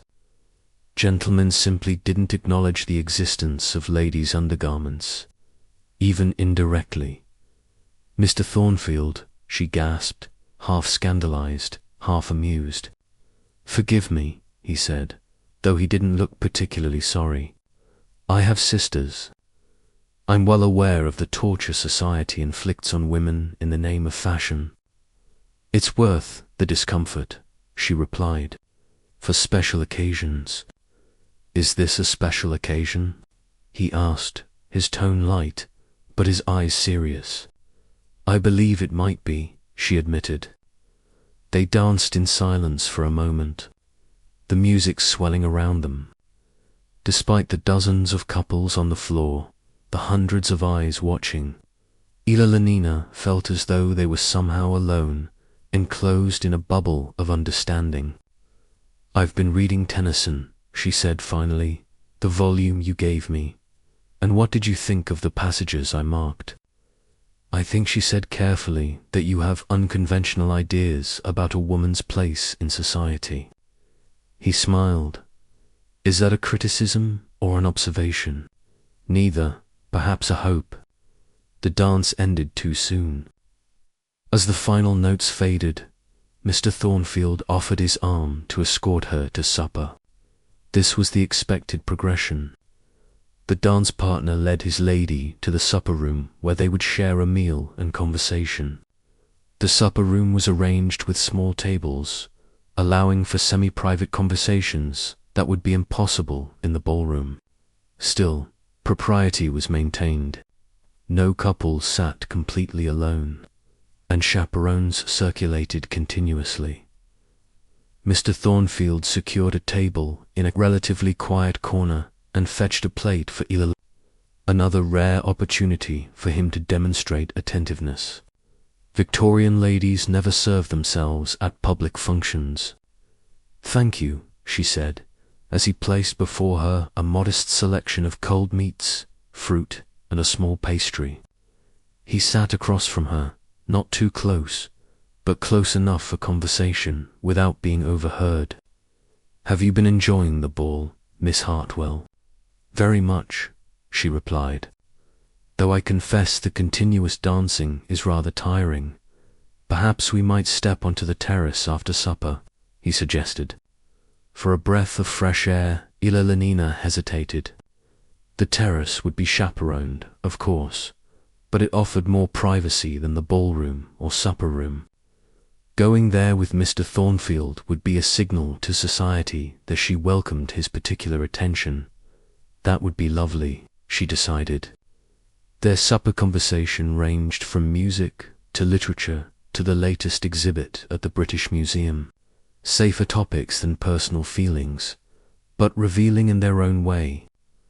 Alalina found herself genuinely enjoying his company, not just tolerating it as a social necessity.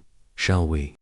he asked when they had finished eating, offering his arm once more. The terrace was illuminated by paper lanterns, casting a soft glow over couples strolling along its length. Chaperones stationed at strategic intervals ensured nothing improper occurred, but the space between them allowed for moments of relative privacy.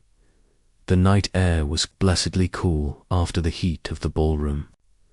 Elena took a deep breath, as deep as her corset allowed, and felt some of the evening's tension leave her shoulders. "Better?"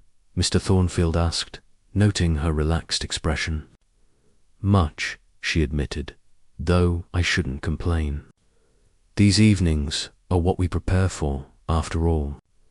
The artificial courtship rituals of polite society," he said, with a hint of irony, "designed to ensure suitable matches while preventing any genuine understanding before marriage." Elena glanced at him, surprised by his frankness. "You sound critical of the system you're participating in, Mr. Thornfield, James," he reminded her quietly, "when we can speak freely." "James," she repeated, the name still feeling intimate on her lips. "And yes, we are both playing by society's rules, aren't we? With some creative interpretations," he said, nodding toward her fan with its book charm. "I find the rules can be navigated by those willing to look beyond them." They had reached the far end of the terrace, partially concealed by a large potted palm, not truly private, but offering a moment of reduced scrutiny. "Elena," he said softly, using her given name for the first time.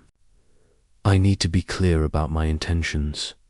Her heart raced. Was this it?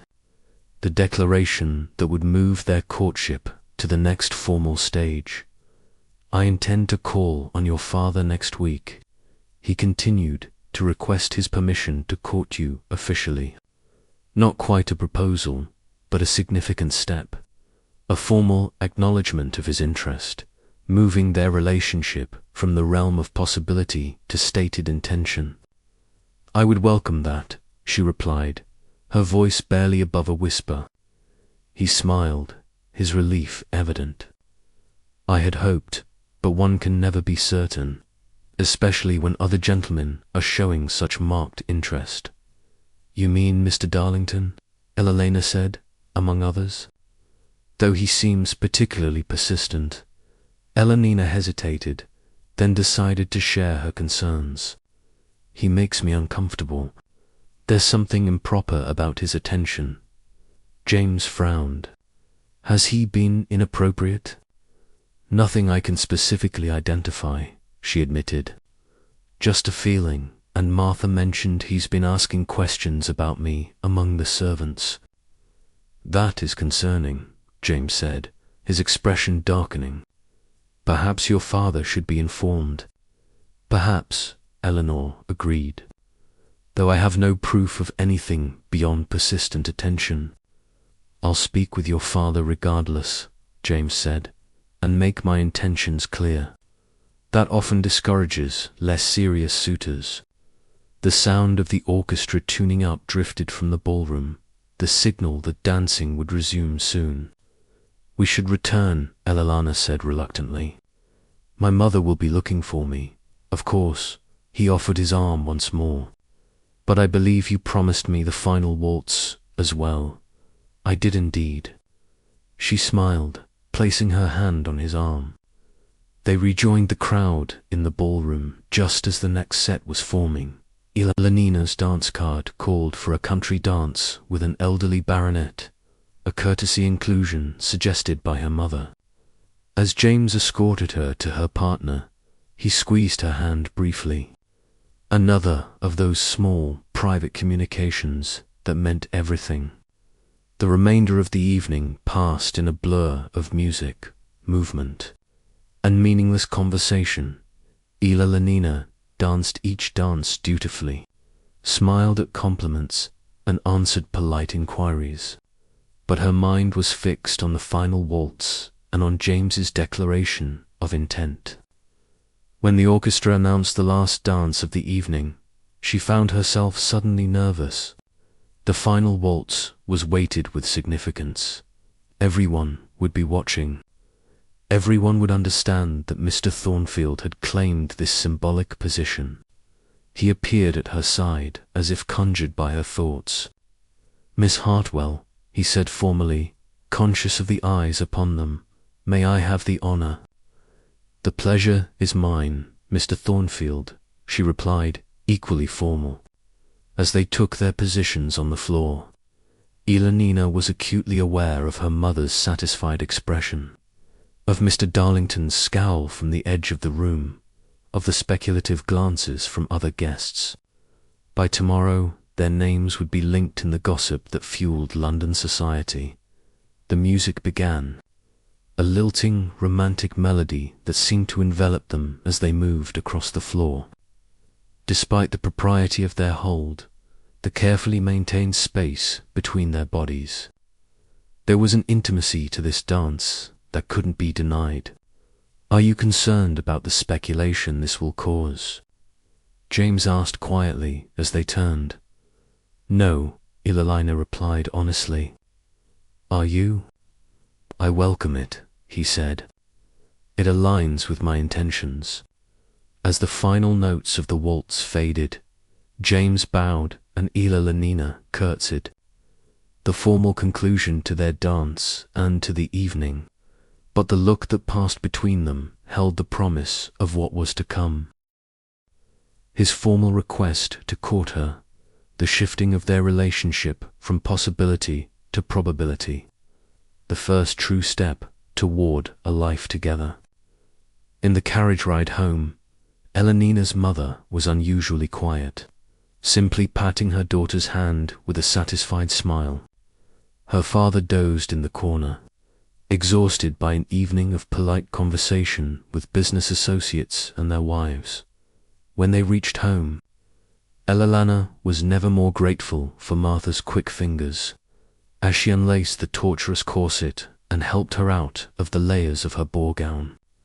As the pressure released, she took her first deep breath in hours. "Well, miss," Martha asked, helping Eleanor into her nightgown, "was it worth the discomfort?" Helena thought of James's declaration on the terrace, of the final waltz, of the future suddenly taking shape before her. "Yes," she said simply, "it was," as she slipped between the cool sheets of her bed, her body aching from hours of dancing in restrictive clothing. Elenina felt a contentment that transcended physical discomfort. The elaborate dance of Victorian courtship was exhausting, frustrating, and often ridiculous. But tonight it had brought her one step closer to a partnership based on genuine connection. And you, drifting towards sleep in your comfortable modern bed, might find it hard to imagine enduring such discomfort and restriction for the sake of courtship.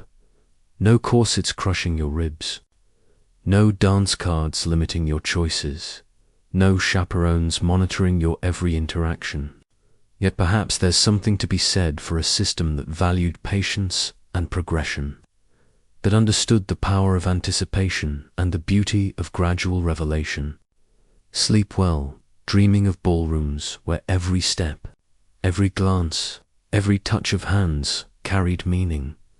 Tomorrow will follow Elenina, as her courtship with James Thornfield moves into its next phase, the formal, acknowledged pursuit that would eventually lead to engagement.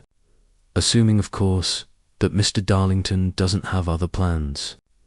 True to his word, James called on Elena's father the very next week. Unlike the social calls paid to ladies of the house, this was a business meeting between gentlemen, private, serious, and potentially life. Elenina spent that afternoon in agony, confined to the drawing room with her mother and her embroidery, straining to hear any sound from her father's study where the men were closeted. "Stop fidgeting, Elenina," her mother scolded. "Your father is a reasonable man. If Mr. Thornfield's circumstances are as reported, there should be no impediment." That was the Victorian reality. Love was secondary to circumstances. A gentleman needed to prove he could support a wife in the manner to which she was accustomed before any romantic considerations entered the equation. What if father finds some reason to object? Elena asked, unable to keep the worry from her voice. Her mother set down her needlework with a sigh. Mr. Thornfield has an income of approximately £2,000 per year, respectable family connections, and no known vices, unless he's concealing some catastrophic secret. Your father will likely grant permission for a formal courtship. The meeting lasted nearly 2 hours. When the study door finally opened, Ilalanina held her breath, trying to interpret the muffled sounds of farewell in the front hall.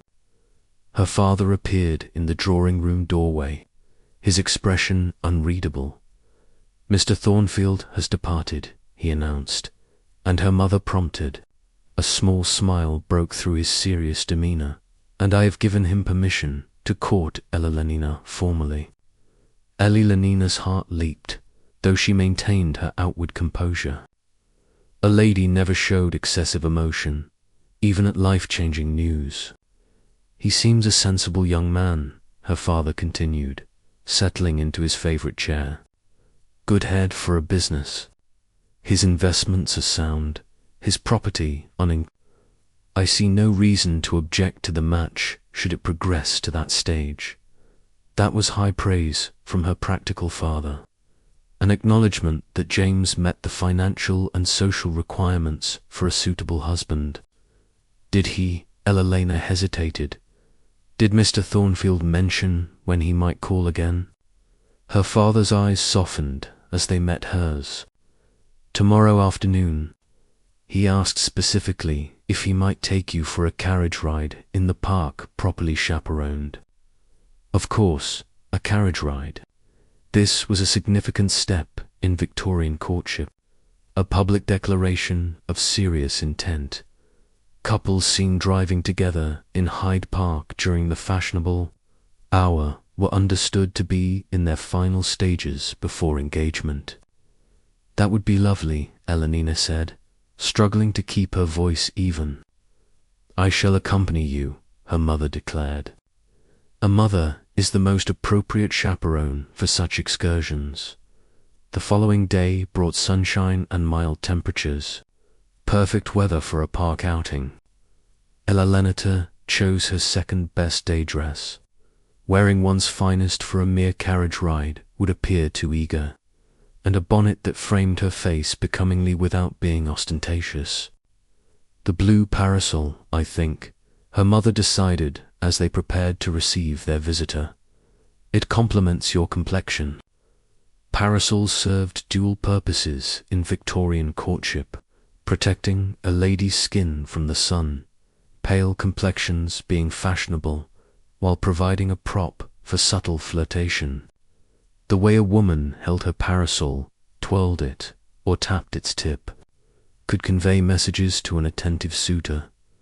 When James arrived, he was driving a handsome open carriage, not showy, but obviously well. The choice of vehicle was itself a statement. Prosperous but not flashy, elegant but not pretentious. Mrs. Hartwell, Miss Hartwell. He greeted them with a bow. "I hope I find you well today." "Quite well, thank you, Mr. Thornfield," Elanina's mother replied. "The weather seems perfect for our excursion." The seating arrangement in the carriage was dictated by propriety. Elanina and her mother on the rear-facing seat, James alone on the forward-facing seat. This positioning ensured that even in a private carriage, proper distance was maintained. As they set off toward Hyde Park, Ilalanina felt a curious mixture of excitement and constraint. They were now officially courting. James had her father's permission to pursue her, yet they remained bound by rigid rules of behavior. "I trust your meeting with my father was not too intimidating, Mr. Thornfield," Eleanor said, opening her parasol as they turned onto a sunnier street. "Your father is a sensible man with his daughter's best interests at heart," James replied diplomatically. "I respect his What went unsaid was that thoroughness had likely included detailed inquiries into James's finances, family connections, and personal habits. Victorian fathers didn't give their daughters away lightly. not when marriage meant the transfer of legal authority from father to husband. Hyde Park was crowded with fashionable society, taking their afternoon constitutionals. Elegant carriages circled the drives, while well-dressed pedestrians strolled the pathways. Everyone watched everyone else, noting who was seen with whom, what they wore, how they interacted. Lady Worthington and her daughter, Eleanina's mother, observed as they passed another carriage. "Did you know Miss Worthington received an offer from Lord Penley last week? Quite the match." This was typical conversation during such outings, a running commentary on the social status and matrimonial prospects of everyone they encountered.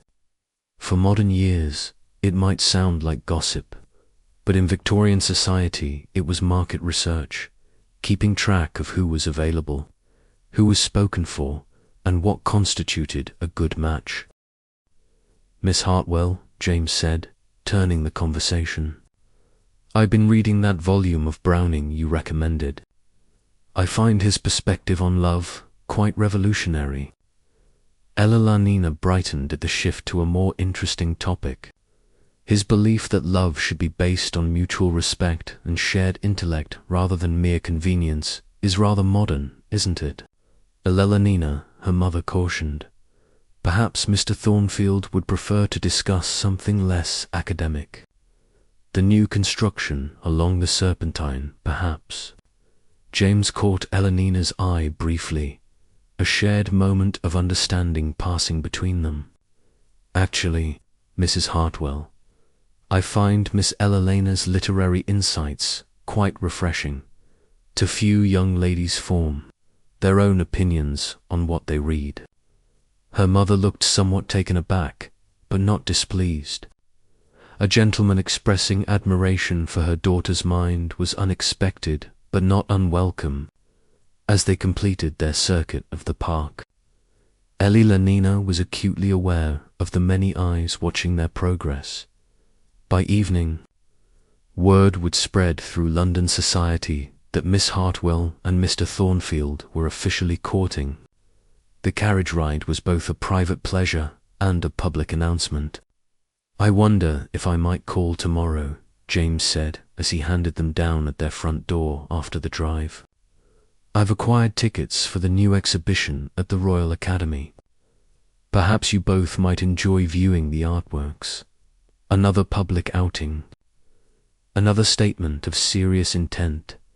Eleanina glanced at her mother, who nodded her approval. "We would be delighted," Eleanina replied, her formal words belying the flutter of excitement in her chest. Over the following weeks, a pattern emerged. James called at the Hartwell home 3 times a week, the maximum frequency permitted, without suggesting improper eagerness. Each Tuesday and Thursday he spent exactly 1 hour in the drawing room conversing, primarily with Eleanina, while her mother maintained a watchful presence. Once a week, usually on Saturday, he escorted them on an outing, a museum, a concert, a lecture, or another carriage ride. Always educational, always respectable, always public. But the most meaningful development in their courtship came in the form of letters. Victorian etiquette permitted correspondence between a young lady and her official suitor, provided the initial letters were read by her parents. Once they were satisfied with the gentleman's propriety, parents often relaxed the supervision, allowing for more private communication. "A letter for you, Miss Eleanina," Martha announced one morning, 3 weeks into the formal courtship. "From Mr. Thornfield. Your mother has already reviewed it." Eleanina accepted the envelope with studied casualness, though her fingers itched to tear it open immediately. Only when she was alone in her room did she break the seal and unfold the thick cream paper. "My dear Miss Hartwell, I hope this letter finds you well. Our conversation yesterday regarding Browning's Rabbi Ben Ezra left me with further thoughts I wish to share. While I understand convention dictates that letters between us should focus primarily on arrangements for future meetings or polite inquiries after health. I find myself hoping that we might perhaps establish a correspondence of greater substance. Your insights into Browning's perspective on aging and wisdom were both perceptive and original. I wonder if you might have read his By the Fireside as well. It offers, I think, a beautiful vision of what marriage might be at its best. A true partnership of minds and hearts growing together through life's journey. I look forward to our visit to the Botanical Gardens on Saturday. Until then, I remain your devoted servant, James Thornfield.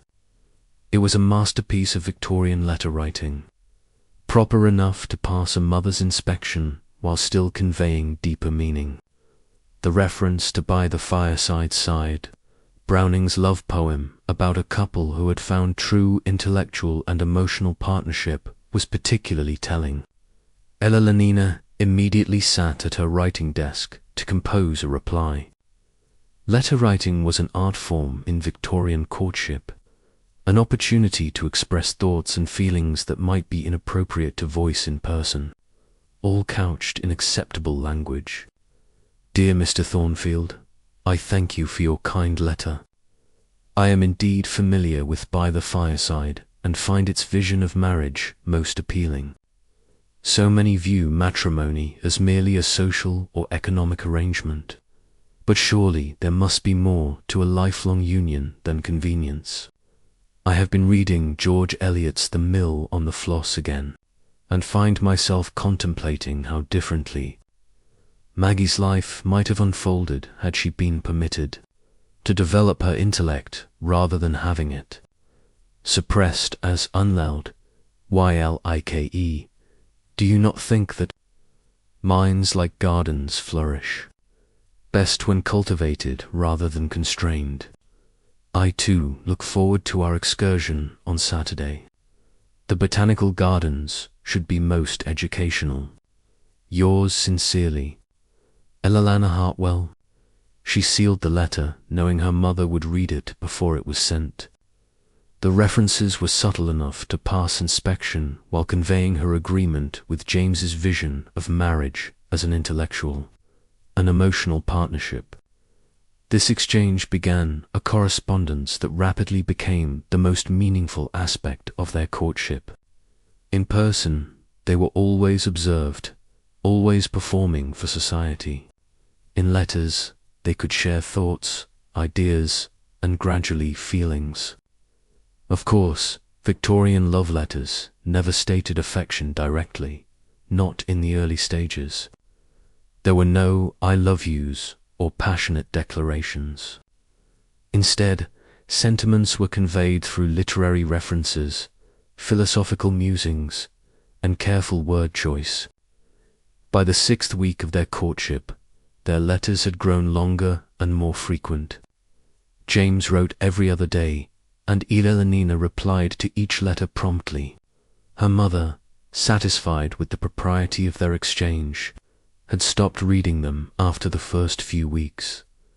My dear Ella Lenina, the formal Miss Hartwell, had been dropped in their private correspondence. I find myself thinking often of our conversation in the Botanical Gardens regarding the cultivation of exotic blooms.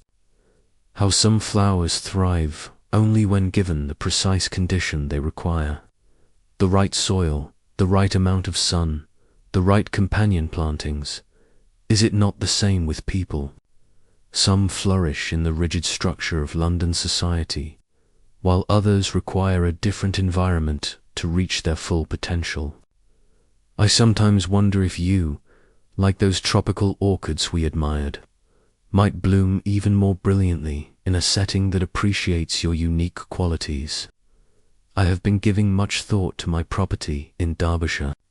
The house is modest by some standards, but the library is extensive, and the gardens have great potential. It is situated near enough to a village to prevent isolation, yet far enough to provide tranquility. The neighboring families are few, but intellectually engaging. Forgive me if I speak too plainly. Our correspondence has become precious to me, as have our meetings, limited though they are by convention. I remain, as ever, your devoted James. Elenina read this letter several times, her heart beating faster with each reading. This was as close to a declaration as Victorian propriety allowed. Before a formal proposal, James was describing a potential future together, gauging her reaction to the life he could offer her away from London society. She composed her reply carefully, aware that her response would signal her readiness or reluctance to move toward engagement. Dear James, your description of your Derbyshire home sounds most appealing. I have always found the countryside more conducive to reflection and genuine connection than London's endless social obligations. A good library is to my mind essential for contentment. As for gardens, I believe I might have some modest talent for cultivation given the opportunity. My mother's small conservatory has been my particular project these past years. I too have come to treasure our correspondence. The ability to share thoughts freely is a rare gift in a world so bound by convention. With sincere regard, Elenina. It was by Victorian standards practically a declaration of love. By telling James she found his home appealing and could envision herself tending its gardens, she was essentially saying she could imagine herself as its mistress. As his wife, the courtship seemed to be progressing perfectly toward its natural conclusion. But there was one complication that increasingly cast a shadow over Elenina's happiness. Mr. Darlington, despite James's clear position as Elenina's official suitor, Mr. Darlington persisted in his attentions. He called at the Hartwell home regularly, though Elenina's mother increasingly claimed they were not at home to him. He appeared at every social function they attended, always managing to secure a dance or a moment of conversation. I noticed Thornfield escorted you to the Henderson concert last week, he commented during one such encounter. How domestic he seems, quite the settled gentleman. There was something in his tone, a subtle mockery that made Elenina uncomfortable. Mr. Thornfield is very thoughtful, she replied neutrally. Thoughtful? Yes. Mr. Darlington smiled without warmth and cautious, very cautious about his investments. Before Elenina could respond to this odd statement, he had moved on, leaving her with a vague sense of unease. I don't like the way Mr. Darlington looks at you, Martha commented as she brushed Elenina's hair that night. There's something not right there. He seems persistent, Elenina agreed. Even though it must be clear to everyone that my attentions are engaged elsewhere. More than persistent, Martha said darkly. Cook's nephew works in the Darlington kitchen. Says Mr. Darlington has been asking all sorts of questions about Mr. Thornfield. Where he goes, who he sees, not natural that. This was concerning. The servants' network was an invisible but powerful information channel in Victorian society. If Mr. Darlington was using it to gather intelligence on James, his interest went beyond normal competitive courtship. Has he discovered anything of note? Elenina asked, trying to sound casual. Not that I've heard, Martha replied. Mr. Thornfield seems a proper gentleman with nothing to hide. But still, it ain't right. One gentleman prying into another's business like that. Elenina mentioned the matter to James during their next carriage ride, her mother dozing lightly across from them. A rare moment of semi-privacy. Mr. Darlington has been making inquiries about you, she said quietly. Through the servants. James frowned. That's unusual and somewhat concerning. Has he approached you directly? Nothing I could specifically object to, Elenina admitted. Just persistent attention despite clear discouragement. I shall speak with your father, James decided. He should be aware of this behavior. Is there something Mr. Darlington might discover? Elenina asked hesitantly. Some reason for his interest in your affairs? Nothing dishonorable, James assured her. My business and personal life are transparent. But I don't care for the idea of being investigated, particularly by a man who continues to pursue you despite our understanding.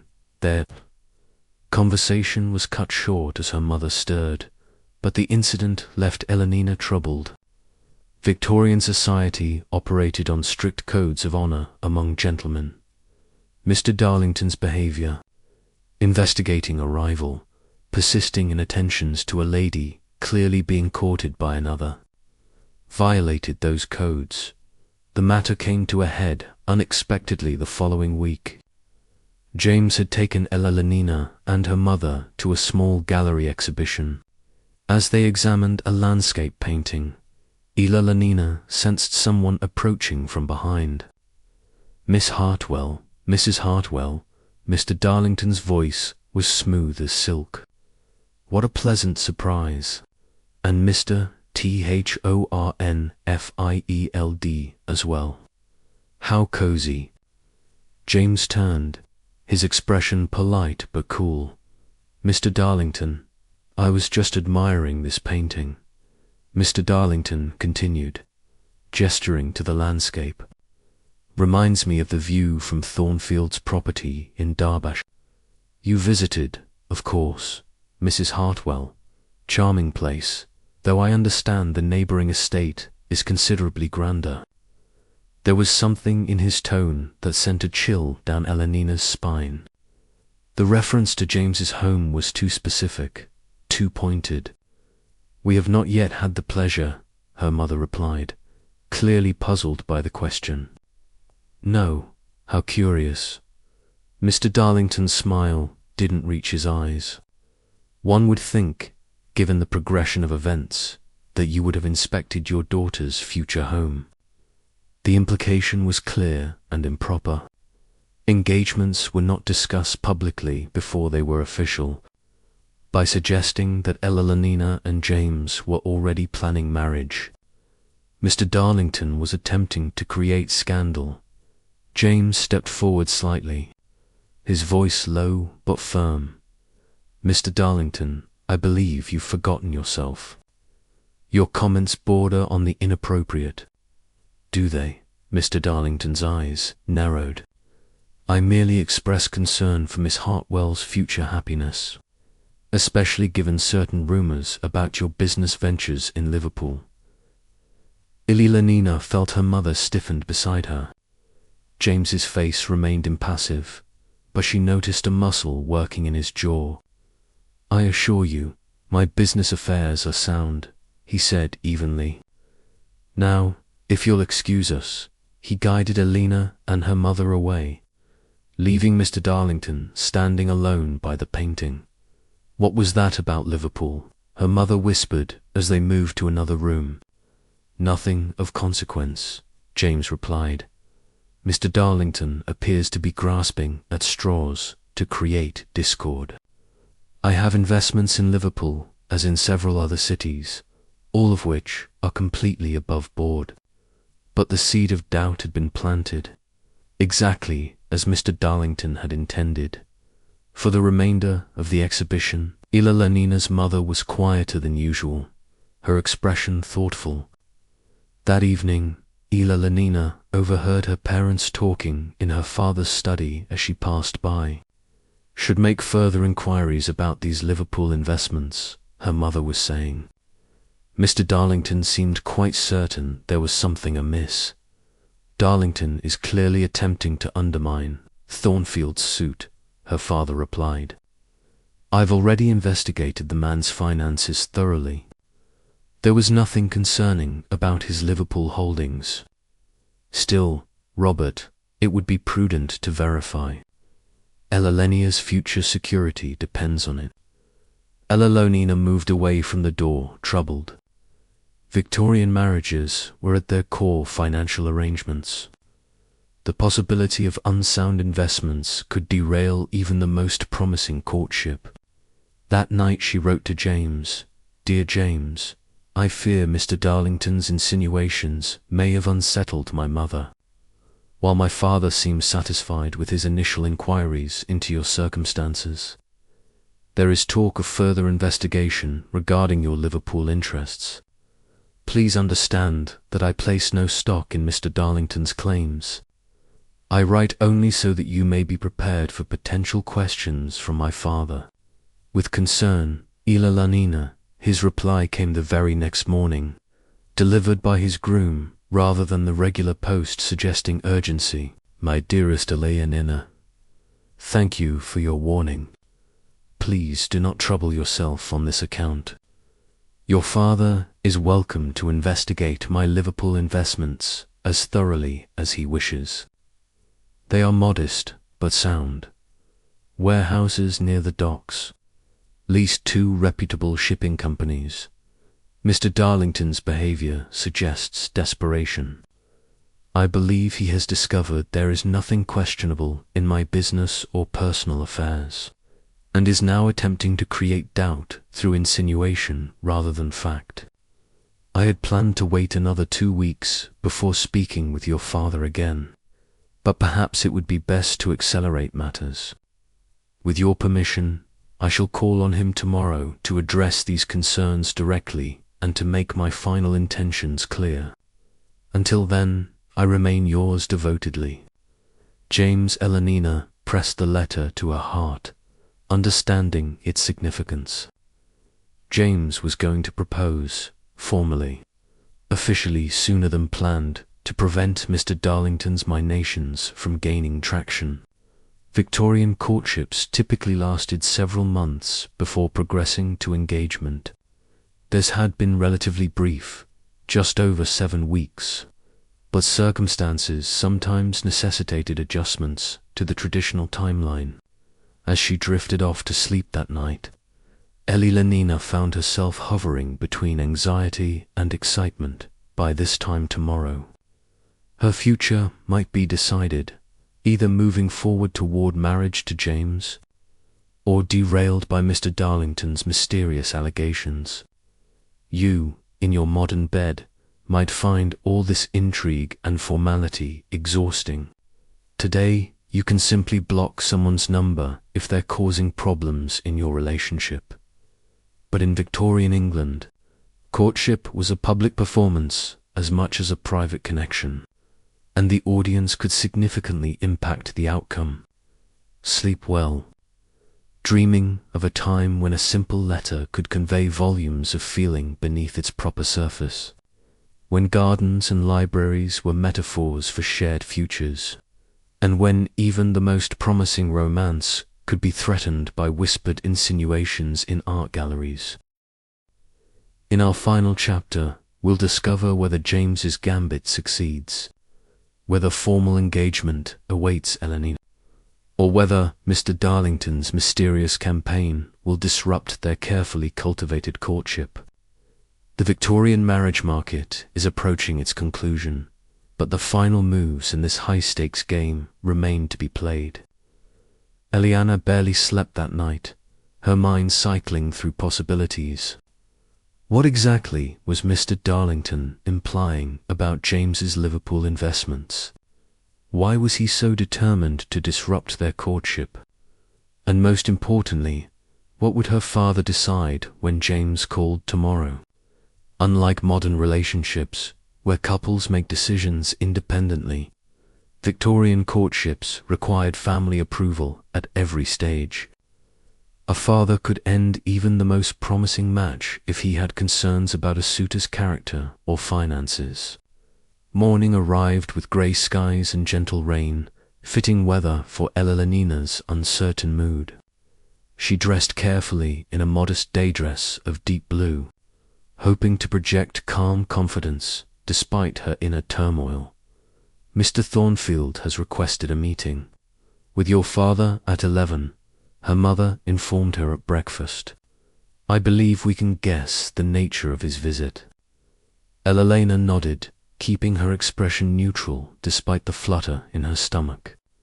"Yes, mother. Your father may wish to speak with you afterward," her mother continued, stirring her tea. "Whatever his decision, I expect you to accept it gracefully."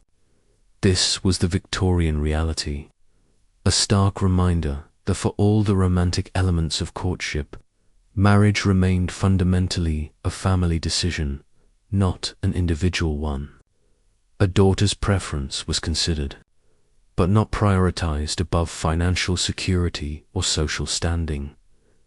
The grandfather clock in the hall seemed to tick with excruciating slowness as 11 o'clock approached. Evelina sat in the drawing room with her embroidery, making such a mess of her stitches that she would need to unpick most of them later. Finally, the doorbell rang. From her position, Evelina could see James being admitted and shown to her father's study. He glanced toward the drawing room as he passed, offering a small, reassuring smile that eased some of her anxiety. The door to the study closed, and silence fell over the house. Even the servants seemed to move more quietly, aware of the significance of the meeting taking place. Evelina's mother joined her in the drawing room, her own embroidery similarly neglected as she glanced repeatedly at the clock. "Liverpool," she muttered. "I never did understand why he would invest there rather than Bristol. Bristol has much more respectable connections. I believe the shipping companies he works with operate primarily from Liverpool," Evelina offered, having learned this from James' letters. Her mother made a non-committal sound. "Well, your father will get to the bottom of it. Robert has an excellent head for business matters." Another half-hour of agonizing. Eliana barely slept that night, her mind cycling through possibilities. What exactly was Mr. Darlington implying about James' Liverpool investments? Why was he so determined to disrupt their courtship? And most importantly, what would her father decide when James called tomorrow?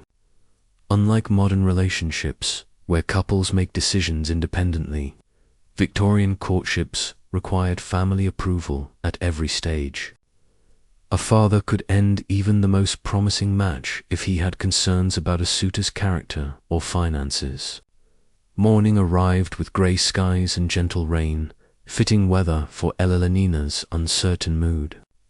She dressed carefully in a modest day dress of deep blue, hoping to project calm confidence despite her inner turmoil. "Mr. Thornfield has requested a meeting with your father at 11, her mother informed her at breakfast. "I believe we can guess the nature of his visit."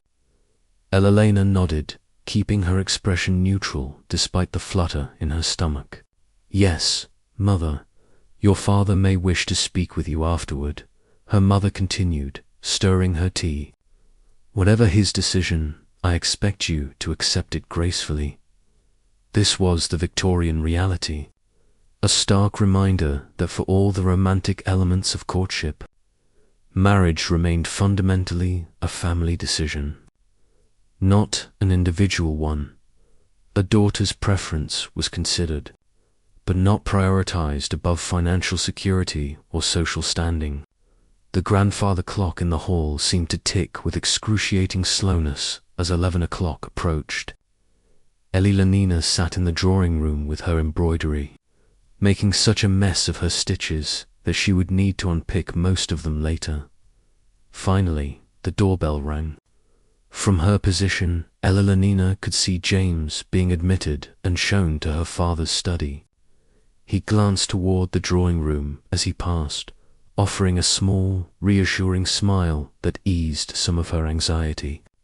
The door to the study closed, and silence fell over the house. Even the servants seemed to move more quietly, aware of the significance of the meeting taking place.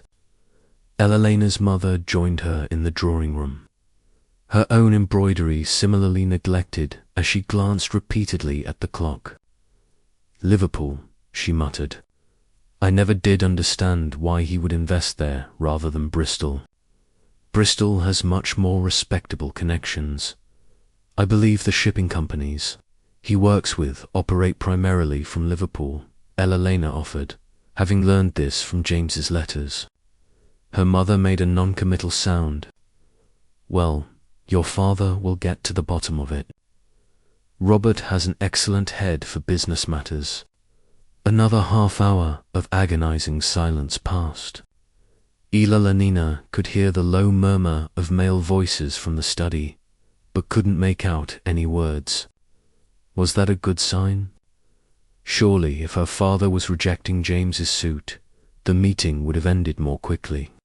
Finally, the study door opened. Ila and her mother both looked up, attempting to appear casually occupied rather than anxiously waiting. James appeared first, followed by her father. Both men were smiling, a promising sign. Mrs. Hartwell, Miss Hartwell, her father said formally, though his eyes twinkled. Mr. Thornfield has something he wishes to discuss with Ella.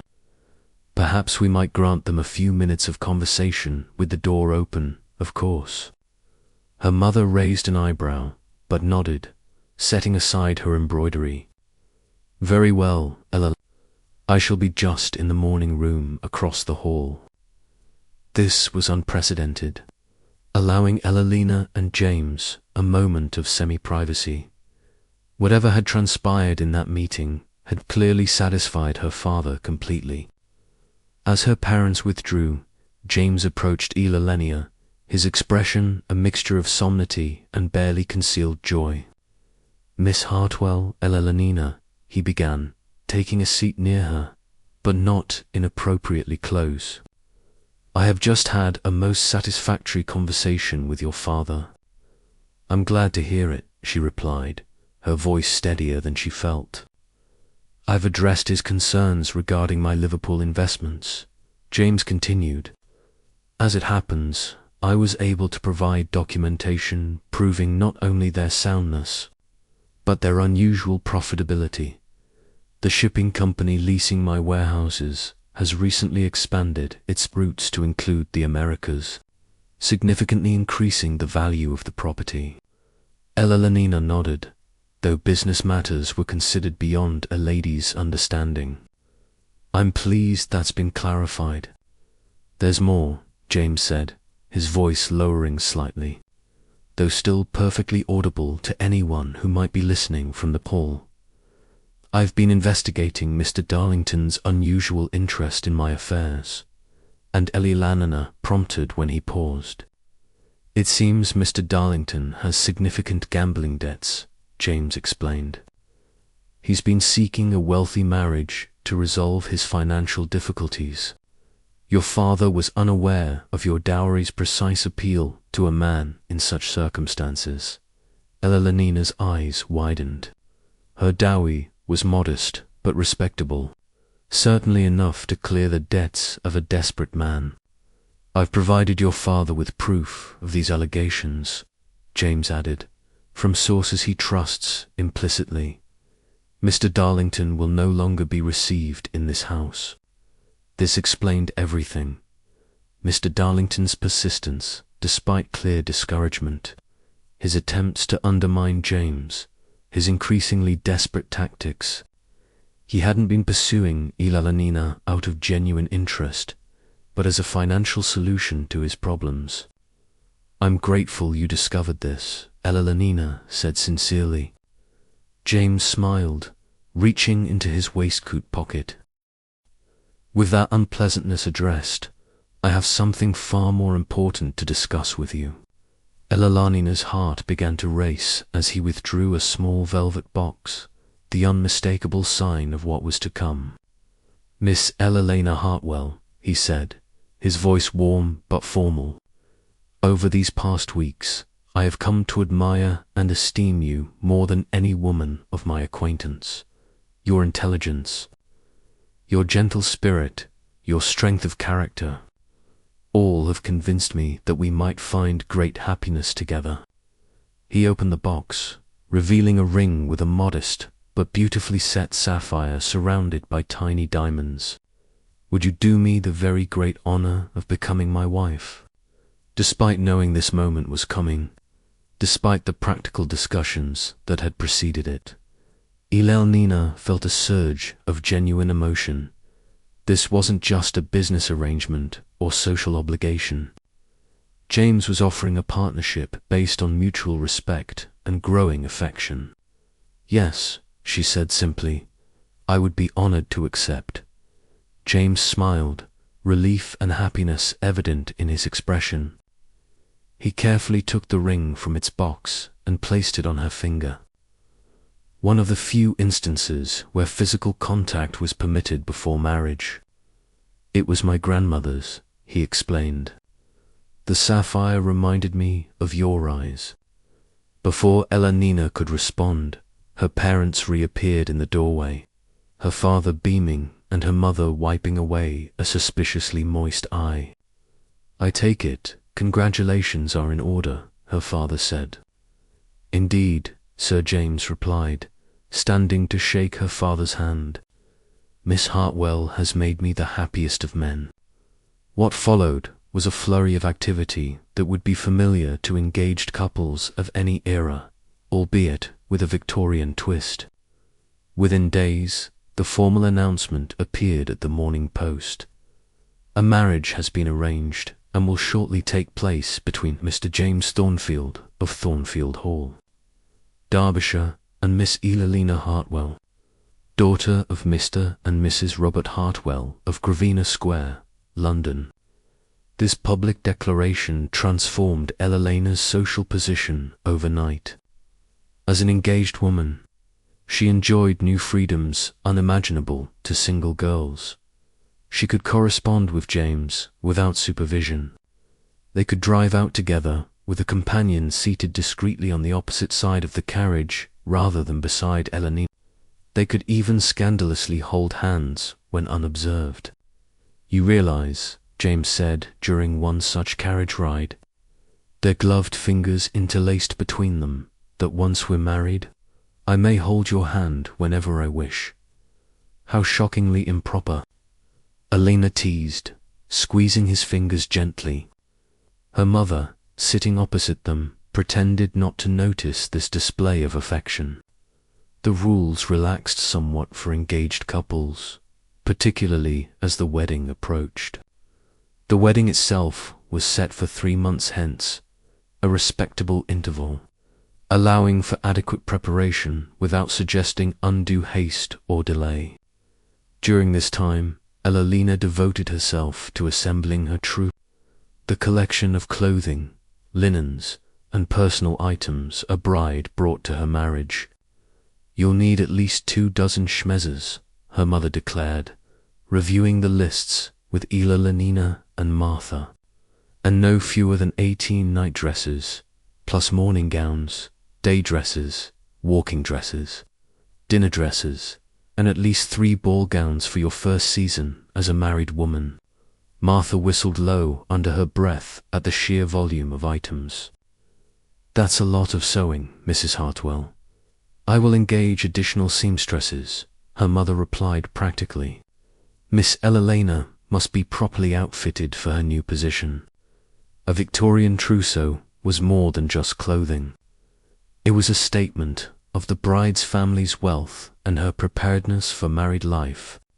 Every item would be meticulously crafted, often hand-embroidered with Elalina's initials, soon to become E.T. rather than a... While Elalina focused on her trousseau, James saw two preparing their future home. Thornfield Hall in Derbyshire would be their primary residence, but he also leased a modest townhouse in London for the occasions when they needed to be in the city. The library at Thornfield has been reorganized, he told Elalina during one of their now daily visits. I've added several shelves of modern novels I thought you might enjoy, and botanist journals for the gardens. These practical preparations were the Victorian equivalent of modern couples shopping for furniture together or discussing which streaming services to share. less romantic than love letters perhaps, but equally important to building a life together. As the wedding approached, Ella Lenina found herself spending more time with James's family. His mother, a gentle widow who welcomed Ella Lenina warmly, and his two sisters, both already married with children of their own. James has always been different from other gentlemen, his younger sister, Catherine, confided during a tea visit. Even as a boy, he had no patience for artifice or empty social conventions. "You'll suit him perfectly, I think." "I hope so," Ella Lenina replied sincerely. "He certainly thinks so," Catherine smiled. "I've never seen my brother so animated as when he speaks of you. Mother says he's written more letters in the past 3 months than in the previous 3 years combined." This glimpse into James' perspective warmed Elenina's heart. Victorian courtship, for all its rules and formalities, didn't preclude genuine emotional connection. It just channeled it through socially acceptable outlets. One afternoon, 2 weeks before the wedding, James called at the Hartwell home with an unexpected